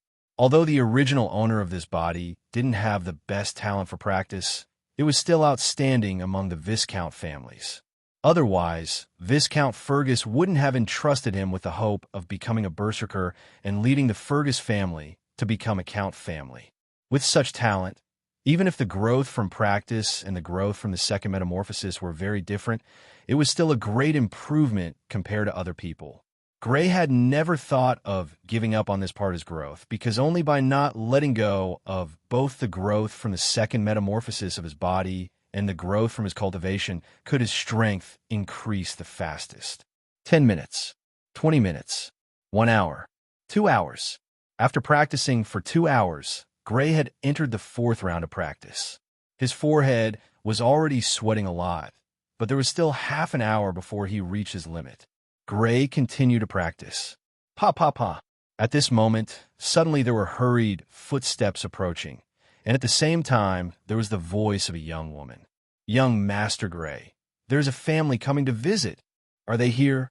Hearing this, Gray's eyes suddenly became sharp, and he immediately stopped his practice. Turning around, he saw a woman wearing a maid's uniform that was slightly different from one of the Fergus family's maids were running quickly. The woman was in her early 20s, and her appearance was only average. The only eye-catching thing about her was the spectacular scene in front of her chest. Because she was running in a hurry, she was panting heavily, and her chest was rising and falling like surging waves. It was a spectacular sight. The woman was a maid assigned to the Sidney family. Gray had instructed her to inform him immediately if anyone from the other families came to visit. "Young Master Gray, a family has come to visit." Seeing Gray turn around, the woman repeated what she had just said. "Got it." Gray nodded and lightly stepped on the ground. His entire body quickly rushed towards his residence. Last night, Viscount Fergus had already instructed that Bernal and Elise would take on the battle with the Oliver family. He would not take any action to avoid exposing the strength of a middle-ranked blood warrior. However, that was only the most ideal situation. After all, the Oliver family was a Viscount family. Although they were not as powerful as the Richens family, they were not to be underestimated. It was hard to say whether Bernal and Elise would be able to withstand them. Besides, Gray really did not think highly of Elise. Not only was her cultivation talent poor, her battle prowess was also passable. His last battle with Elise could be considered his first battle in both his previous and current lives. However, he had defeated someone who had fought for at least 2 years. It could be seen that this fellow was also extremely weak in battle. If it were Caroline, Gray would be more at ease. Unfortunately, women were not allowed to participate in such battles. Of course, there were exceptions, such as the Baismai family, which had always been a family where the women were stronger than the men. The distance to his residence was not far. Even without using the power of blood, Gray still managed to rush back to his residence in an extremely short amount of time. However, when he arrived at his residence and entered the living room, Gray's expression could not help but become strange. Apart from the Fergus family, there were also people from another family in the living room. However, the atmosphere was a little different from what he had imagined. There were pastries and milk tea on the coffee table. The people from the Fergus family and the other family were sitting across each other, chatting leisurely. There was not the slightest trace of the hostile atmosphere that Gray had imagined. The family that had come to visit was not the Oliver family as Gray had expected, but the Harris family. How could I have forgotten about them? Receiving a towel from a quick-witted servant, Gray was rather speechless as he wiped the sweat from his forehead that had yet to dry. Although he had guessed that the first family to come to challenge him would be the Oliver family, it was only a guess after all. It was also possible for other Viscount families to come. Thus, Gray had instructed the young maid just now to inform him if anyone came to visit. However, he did not expect that the first family to come to visit him would be the Harris family. The Harris family naturally would not be a family that came to challenge him. Not to mention that there was no conflict of interest between the two families, and they were even related by marriage.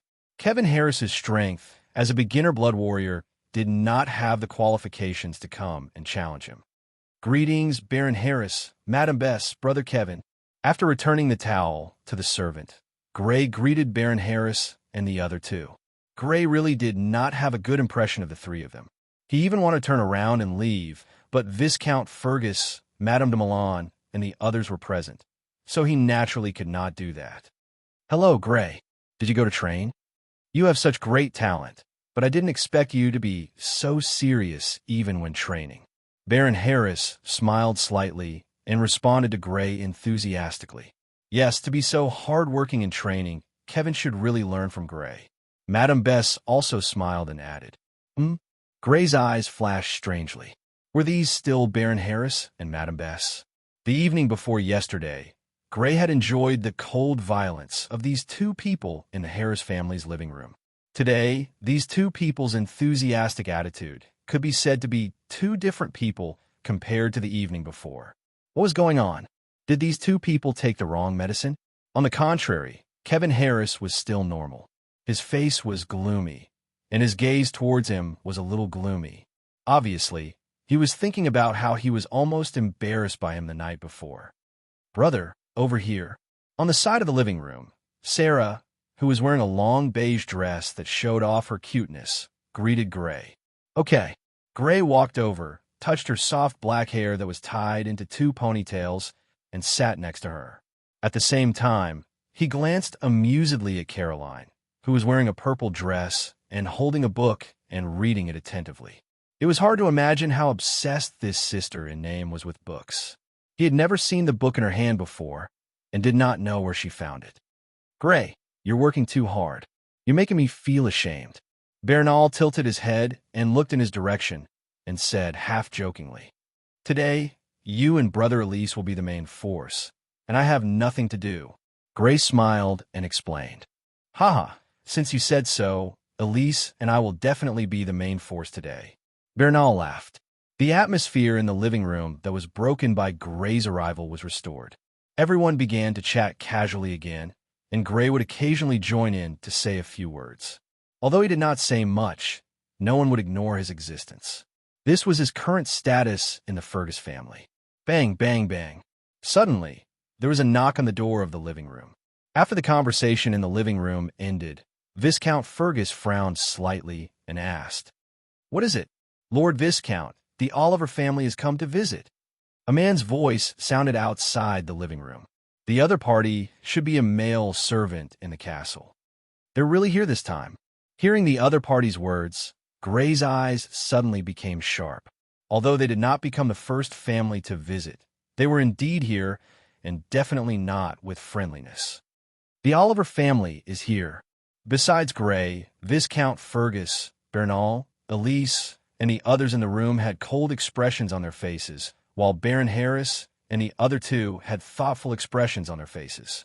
They naturally knew about the conflict between the Fergus family and the Oliver family. Now that the Oliver family had come to visit, it was obvious that they were aggressive and did not have good intentions. "Excuse me for a moment." Viscount Fergus stood up and apologized to Baron Harris and the other two. He then looked at Gray and the others and said, "I'm sorry. Let's go." Although they do not have good intentions, we cannot forget the etiquette of nobles. After saying that, he took the lead and walked out of the living room. Gray and the others also stood up and followed. After walking out of the living room and into the great hall, Gray saw 4 people standing in the hall. One of them had a brown beard, a medium build, and a strong physique. It was Viscount Oliver, Forster Oliver, whom he had met once before. As for the other 3, one of them was a middle-aged noblewoman, while the other 2 were a young man in his early 20s and a youth. Gray did not have any impression of these 2 people, as he had not seen them in the previous territorial battle. However, he thought that they should be the children of the Oliver family. "Viscount Fergus, long time no see." Seeing Viscount Fergus walking over, the corners of Viscount Oliver's mouth curled up slightly as he spoke with a cold voice. "A few months shouldn't be too long. This way, please." Viscount Fergus replied coldly as he vaguely mentioned Viscount Oliver's sore spot. A few months ago was naturally during the territorial battle. After losing the territorial battle, the Oliver family had to pay 50,000 gold coins as compensation. This was definitely Viscount Oliver's sore spot. As expected, when he heard Viscount Fergus vaguely mention what happened a few months ago, Viscount Oliver's expression turned ugly as he spoke directly. "No need. You should know the purpose of my visit this time. I only want to ask you, does your Fergus family dare to have a spar?" Learning from each other was just a more reasonable way of saying it compared to fighting. Nobles always like to find some reasonable reasons for their battles. Learning from each other was not bad.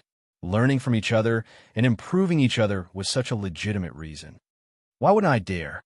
Viscount Fergus put down his hand that was leading the way and looked at Viscount Oliver again. His blue eyes were deep as he spoke. Chapter 78. Just as Viscount Oliver's group of 4 was heading towards the Fergus family's residence, the other families that had been paying attention to the Oliver family's movements all received the news. The Bessemer family's residence. Is the battle between our Viscount families finally about to begin? Viscount Bessemer said with a smile. She had a head of long black hair. Even though she was over 40 years old, there were no wrinkles on her face. She was still as beautiful as a 20-year-old woman. However, she was different from ordinary beautiful women. She carried a strong sense of dignity. This was very rare among women. "How is it? Are you ready?" She looked to the side. There was a young woman and a young man. The young woman was in her early 20s.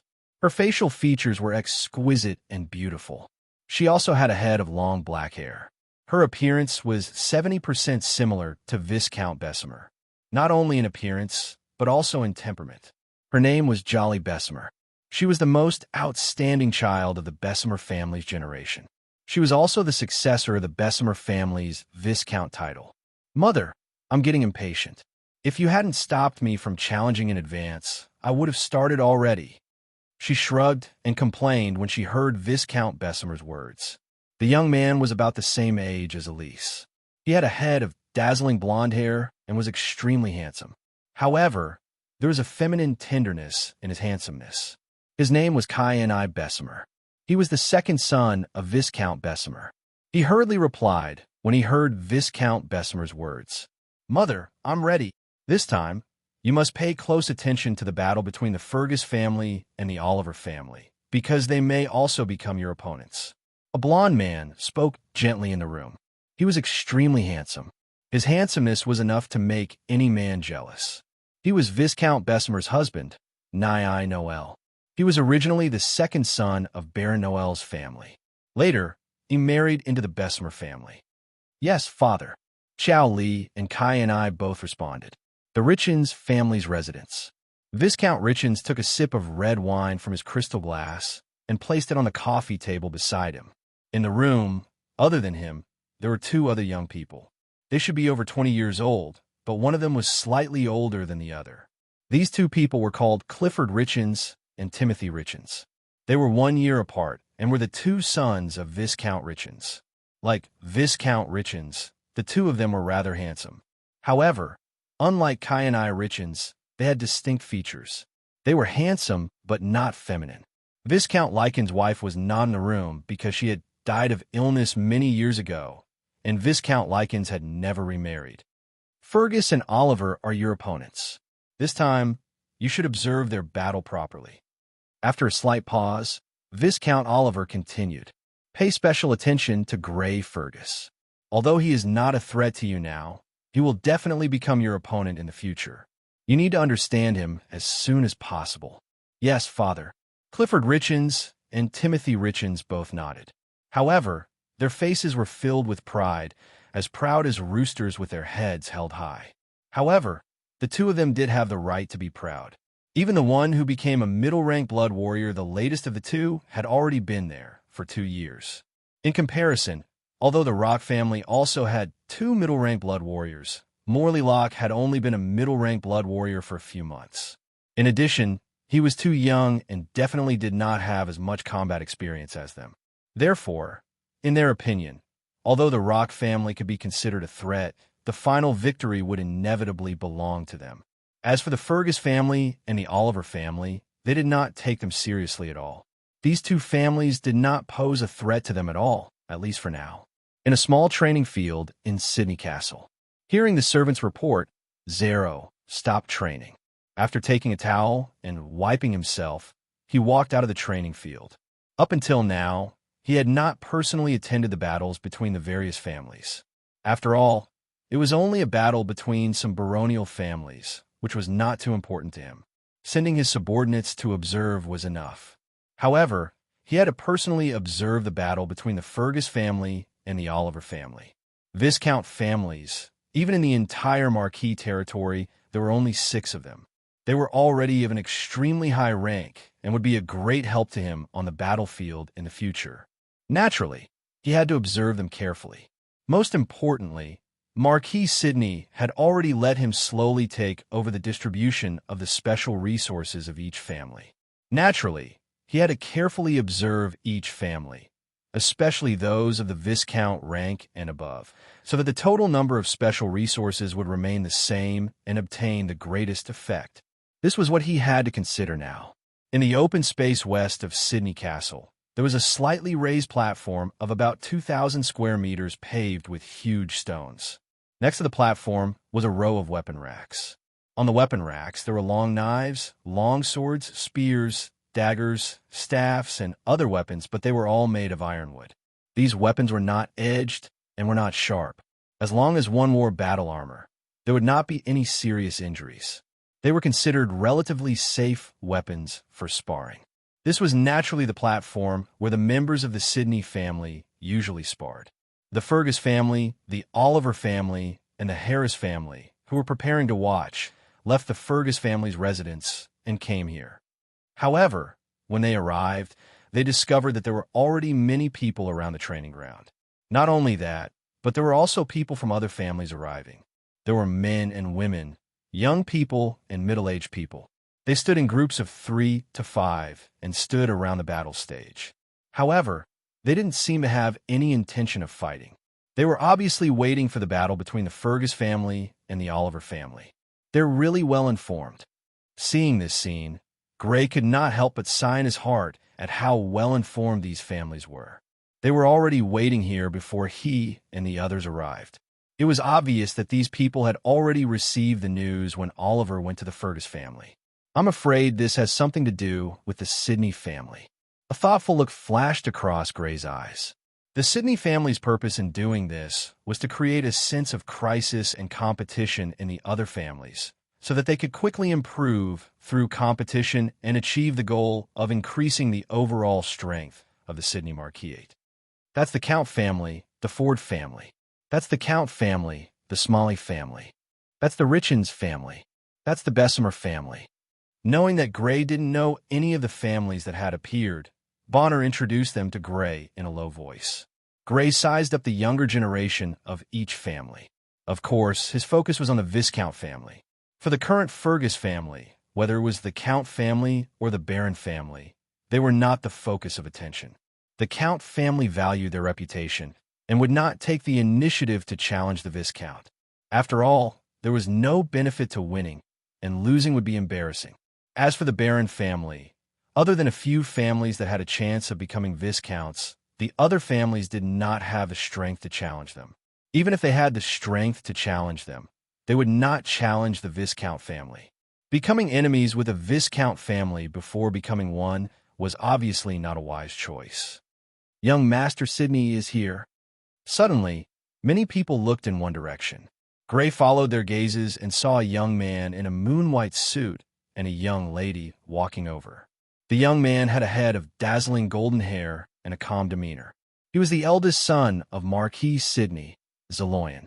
The young lady beside him was wearing a long white dress. Her figure was extremely slender, and her hair was also golden. It was long and slightly curly, making her look like a Barbie doll. That's Polly Sidney, the youngest daughter of the Marquis. Seeing Gray's confusion, Bernal explained.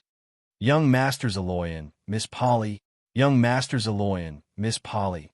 The group of nobles, including the Fergus family and the Oliver family who were about to participate in the duel, stepped forward to greet the two of them according to their noble status. Zero and Polly, on the other hand, greeted them calmly. After greeting them, the Fergus family and the Oliver family walked to the area closest to the arena. Bernal, let's begin. Keppel Oliver, the eldest son of Viscount Oliver, looked coldly at Bonner and said, "You're in your early 20s. You're in your early 20s. You're in your early 20s." In this year's territorial war with the Fergus family, the Oliver family had suffered a crushing defeat and had lost all face.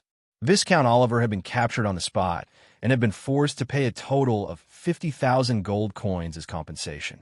This was a disgrace that had to be washed away. Otherwise, the Sidney family would look down on the Oliver family, and their quota of special resources would be reduced in the future. Thus, he had to win this battle. He had to use victory to wash away the disgrace of the territorial war and change the Sidney family's impression of the Oliver family. All right. Facing Keppel's cold gaze, Bernal returned it with an equally cold gaze. He could naturally guess that Keppel wanted to wash away the disgrace by defeating him, and he definitely wouldn't let him succeed. Viscount Fergus's words from last night were still ringing in his ears. For the family and for his future training resources, he had to defeat Keppel and strive to prevent Gray's strength from being exposed. At the same time, he also had the thought of proving himself to Viscount Fergus. Chapter 79. The two of them didn't say anything else and walked towards the weapon rack. Bernal swept his gaze over the weapons rack and chose an ironwood sword about 5 meters long with a slightly narrow blade, while Keppel chose an ironwood sword about 3 meters long with a wider blade. Afterwards, the two of them walked onto the stage without a word and stood at opposite ends. They looked at each other, cold light flickering in their eyes. Asterisk swish. Asterisk without any greeting, the two of them moved. Asterisk pung. Asterisk Keppel was dressed in brown battle armor. He fiercely stomped on the ground with his right foot, and a powerful force entered his body through his right foot. His body quickly charged forward under this force. Fortunately, the platform was built with a type of bronze stone that wasn't any weaker than iron in terms of hardness. Otherwise, he would have left a footprint on the stone beneath his feet. Gray was already able to shatter a stone slab with a single punch when he was a low blood warrior. Keppel's destructive power as a middle blood warrior was obviously even greater. As he charged forward, the ironwood sword in his hand viciously slashed out diagonally from his chest. Asterisk crash. Asterisk the powerful sound of a black sword tearing through the air rang out, and the ironwood sword slashed out like a black shadow. Asterisk swish. Asterisk on the other side, Bernal was dressed in white battle armor. As Keppel charged forward, he also quickly charged forward. He didn't cause as much of a ruckus as Keppel. He only lightly stomped on the ground, as if the tip of his foot was lightly touching the ground, and his entire body had already charged forward. However, his speed wasn't any slower than Keppel's, and was even a bit faster. As he charged out, the sword in his hand slashed out diagonally from the opposite angle of Keppel's. Asterisk bang. Asterisk, the two ironwood swords collided in midair, and an intense explosion rang out. It was as if a firecracker had exploded between the two of them, and it quickly spread out in all directions. Afterwards, the two of them quickly separated and retreated backwards. Every step they took on the stone of the stage was like stepping on a leather drum, and a muffled sound could be heard. In the end, Keppel retreated 3 steps, while Bernal retreated 5. My strength is a little lacking. At the side of the arena, Gray narrowed his eyes when he saw this scene. Judging from the distance he took, Bernal was weaker than Keppel in terms of pure strength. Of course, it was still too early to say that there was a difference in strength between the two of them. After all, the difference between taking 3 steps back and taking 5 steps back was not too big. Moreover, the battle wasn't just a contest of strength. It was also a comprehensive contest of strength, speed, defense, combat skills, and other aspects. His elder brother had probably chosen to fight Keppel head-on with the intention of probing and observing his opponent during their first exchange. His fighting style would probably change in the future. Because he had retreated less, Keppel was the first to stabilize himself. His left foot stomped heavily on the ground, and his entire body shot out quickly. The distance of a few steps was too close. In the blink of an eye, he had closed the distance. The saber in his hand slashed horizontally at Bernal. Whoosh! An ear-piercing whistling sound was heard in the air. This was the most powerful attack he could perform without using his blood force. However, just as his saber was about to strike Bernal, he saw Bernal lightly stomp on the ground. His entire body shot backwards at an extremely strange speed, barely dodging this attack. Not only that, but he also stomped on the ground a few times and circled around Keppel.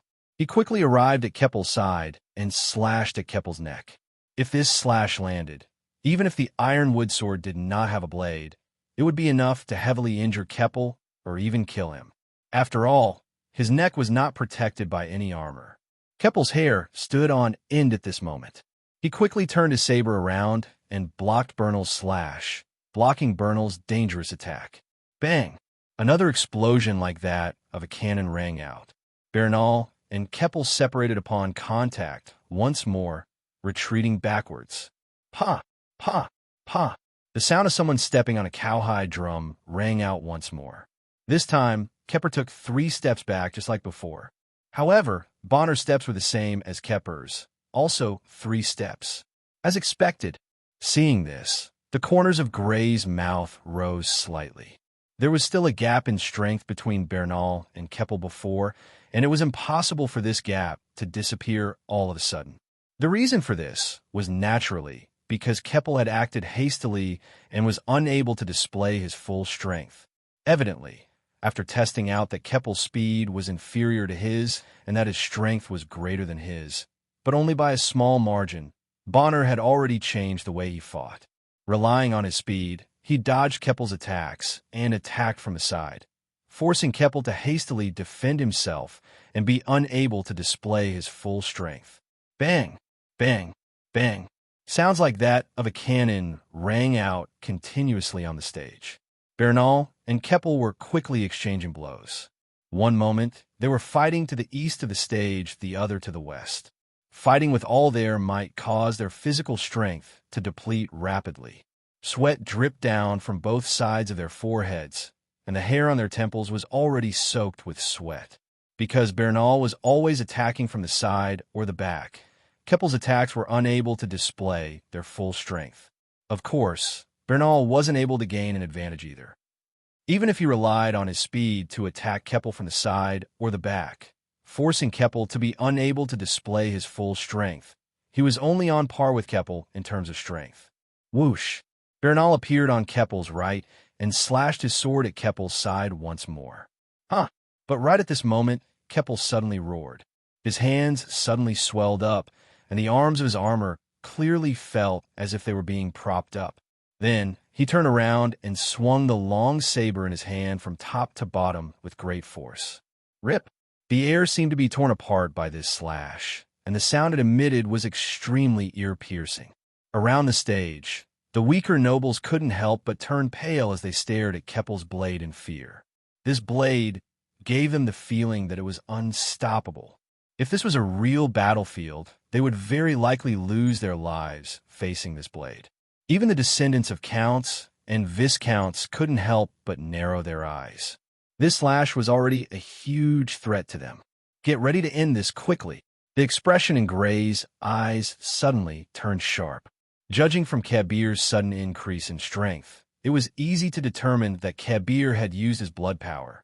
Although blood energy could increase battle strength, a blood warrior of too low a level had too little blood energy in their body. Even a middle-level blood warrior could only use it about 10 times in a short period of time. Thus, blood energy was extremely precious in battle. Once it was used, it was clear that one intended to end the battle in a short period of time. Bornel's expression turned serious when faced with Keppel's sudden use of blood energy. He poured blood energy into his legs without hesitation. Swish! He'd originally been slashing his sword at Keppel, but now he retreated at an even faster speed, dodging Keppel's terrifying slash. He definitely wasn't Keppel's match in terms of pure strength. Not to mention that Keppel had already used blood energy to increase the strength of his arms. Although he could also use blood energy to increase the strength of his arms, it was clear that the characteristics of the Blood Art Windwolf meant that the degree of increase would definitely be inferior to Keppel's. The difference in strength between him and Keppel had become even greater, so he chose to dodge. Bang! On the stage, the loudest explosion since the start of the battle rang out. Keppel's slash viciously landed on the stage, causing the entire stage to tremble slightly. If one looked closely, they would discover that Keppel's slash had left a shallow scratch on the surface of the bronze that was as hard as iron. One could well imagine how powerful his slash was to be able to leave a scratch on a stone that was as hard as iron.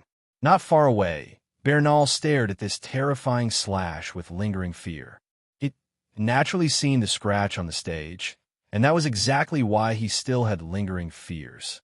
If he'd taken such a slash head-on, even with the protection of his armor, he would definitely have been injured and naturally lost. Fortunately, with the boost from blood energy, Kincan's increased speed allowed her to dodge. Swish! Both of them moved at almost the same time. Both of them had used blood energy. Just as Gray had predicted, they were prepared to end the battle quickly. One of them poured blood energy into his hands, causing the blade in his hands to rampage and emit terrifying whistling sounds. The other poured blood energy into his legs, rapidly dodging attacks, while also looking for an opportunity to attack. Bang!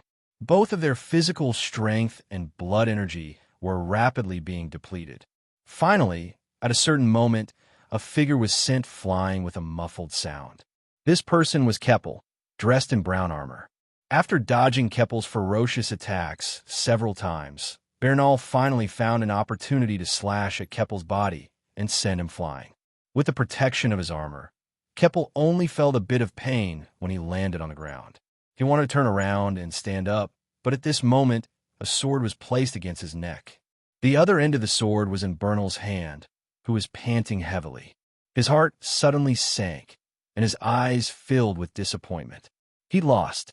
He hadn't been able to wash away the shame of the Oliver family. He no longer cared about Keppel. After all, this was a spar that didn't involve life and death.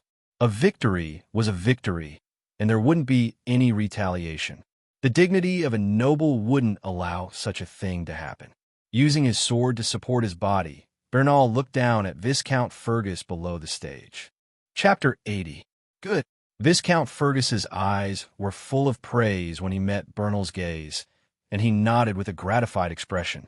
With the Fergus family's current strength of 2 middle-level blood warriors, the Oliver family was naturally not a match for them. However, what he wanted more was for Gray to reveal his strength as a middle-level blood warrior a little later. It would be best if he didn't reveal his strength before the battle with the Richens family. This way, the Richens family would definitely be caught off guard. This was why he had let Bernal and Elise deal with the Oliver family and try to prevent Gray from making a move. Now that Bernal had defeated Keppel, a middle-level blood warrior from the Oliver family. It could be said that he had basically succeeded. The remaining person from the Oliver family only had the strength of a low-level blood warrior. Even if Bernal had greatly exhausted his strength, he should still be able to deal with him. Even if he couldn't, it would be enough for Elise to finish him off after Bernal had exhausted his strength. Damn it! Compared to Viscount Fergus's face, full of smiles, Viscount Oliver's expression was terrifyingly dark. With Keppel's defeat, the Oliver family's battle to wash away their humiliation had basically been declared failure. There was no need for Elise or Grey to make a move. Even Bernal alone would be enough to defeat his second son, Boyle. His expression changed again and again before he finally looked at Viscount Fergus and said, "The Oliver family admits defeat. The Oliver family admits defeat in this battle. However, I hope that my second son, Boyle, will be able to spar with your second son. This will give the youngsters a chance to gain experience." Viscount Fergus heaved a sigh of relief when he heard the admission of defeat. It was always good to win without a fight.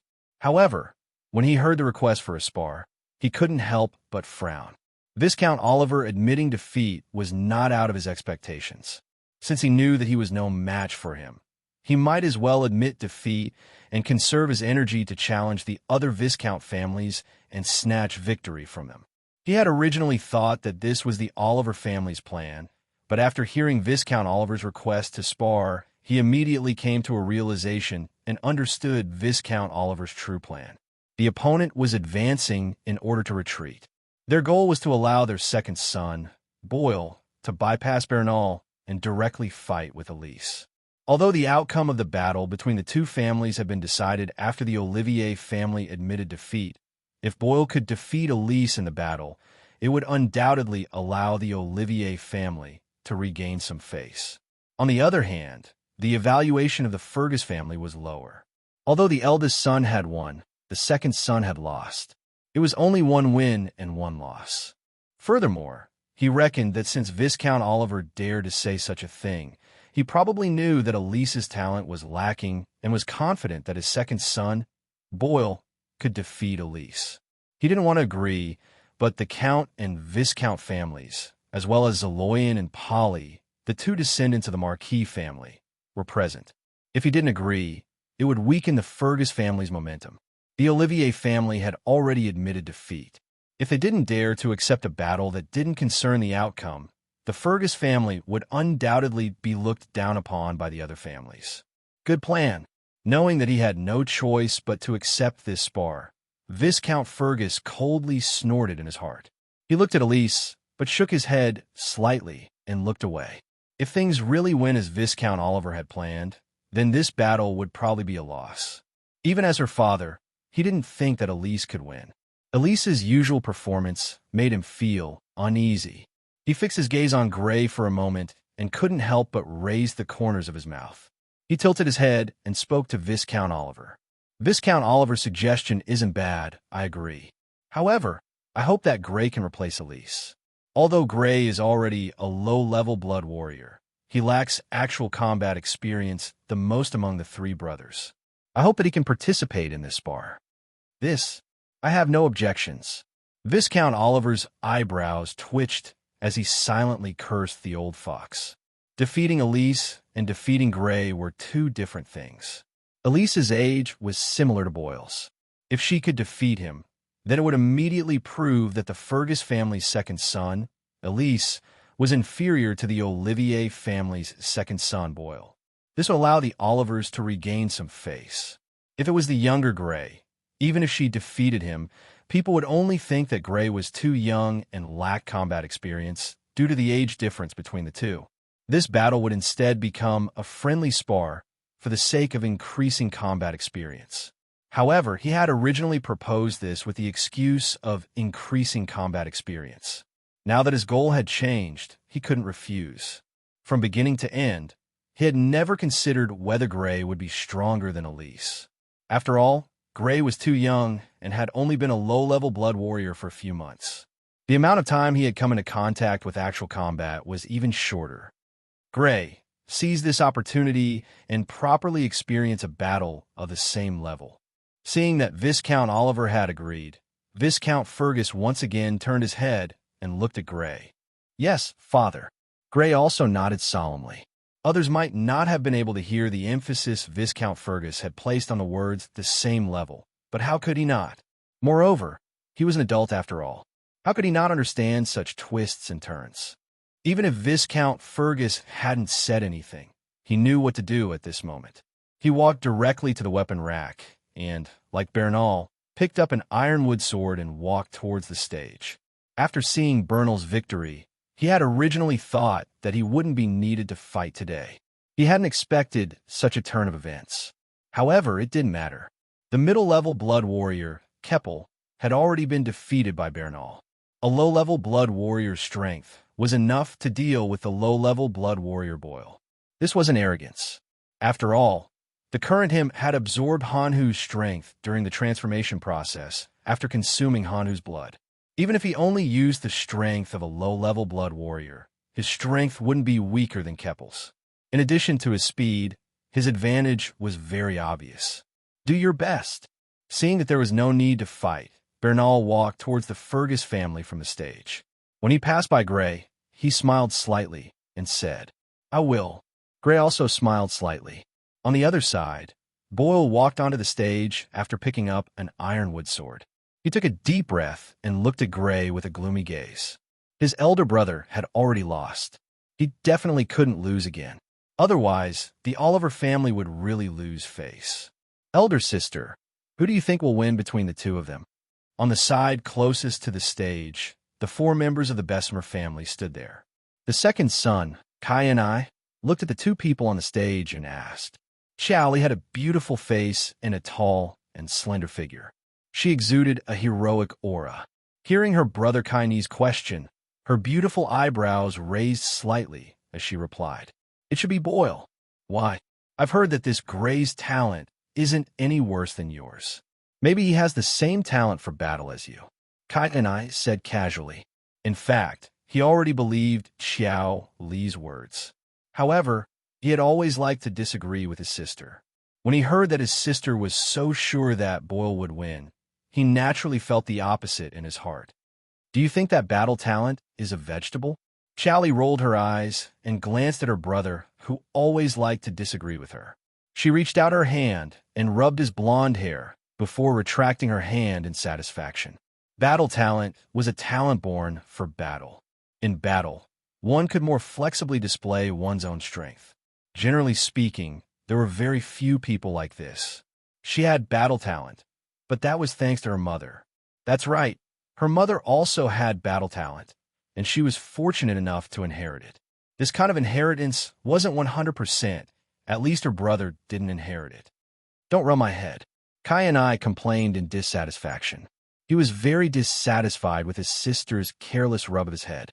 He immediately disagreed. "Humph, the winner will definitely be Gray. Just watch." There were 3 people some distance away from the 4 of them. They were the 3 members of the Richens family. He's not even 17 and hasn't been brought to the castle before he turned 16. This fellow should only have a few months of actual combat experience. He won't be defeated in a few moves, right? If that's the case, it'll be difficult for us to see anything. Timothy said with a frown. If he really can't even take a few moves, then there's no need to pay attention to him. He's destined to not amount to anything, Clifford sneered. There were 5 people near the east side of the battle platform. The person in the lead was a middle-aged man with a hooked nose. He was Viscount Shelley of the 6 Viscounts of the Sydney Hill. Of the other 4, a middle-aged woman with dark brown hair was his wife, a young man with the same hooked nose, and 2 youths were his 3 sons. Watch carefully. Both of them will become your opponents. "Yes, father," Viscount Shelley said to the 2 youths, and the 2 youths respectfully acknowledged. Other than the Viscount families, the other Baron families and Earl families were all watching the 2 people on the battle platform, especially Gray.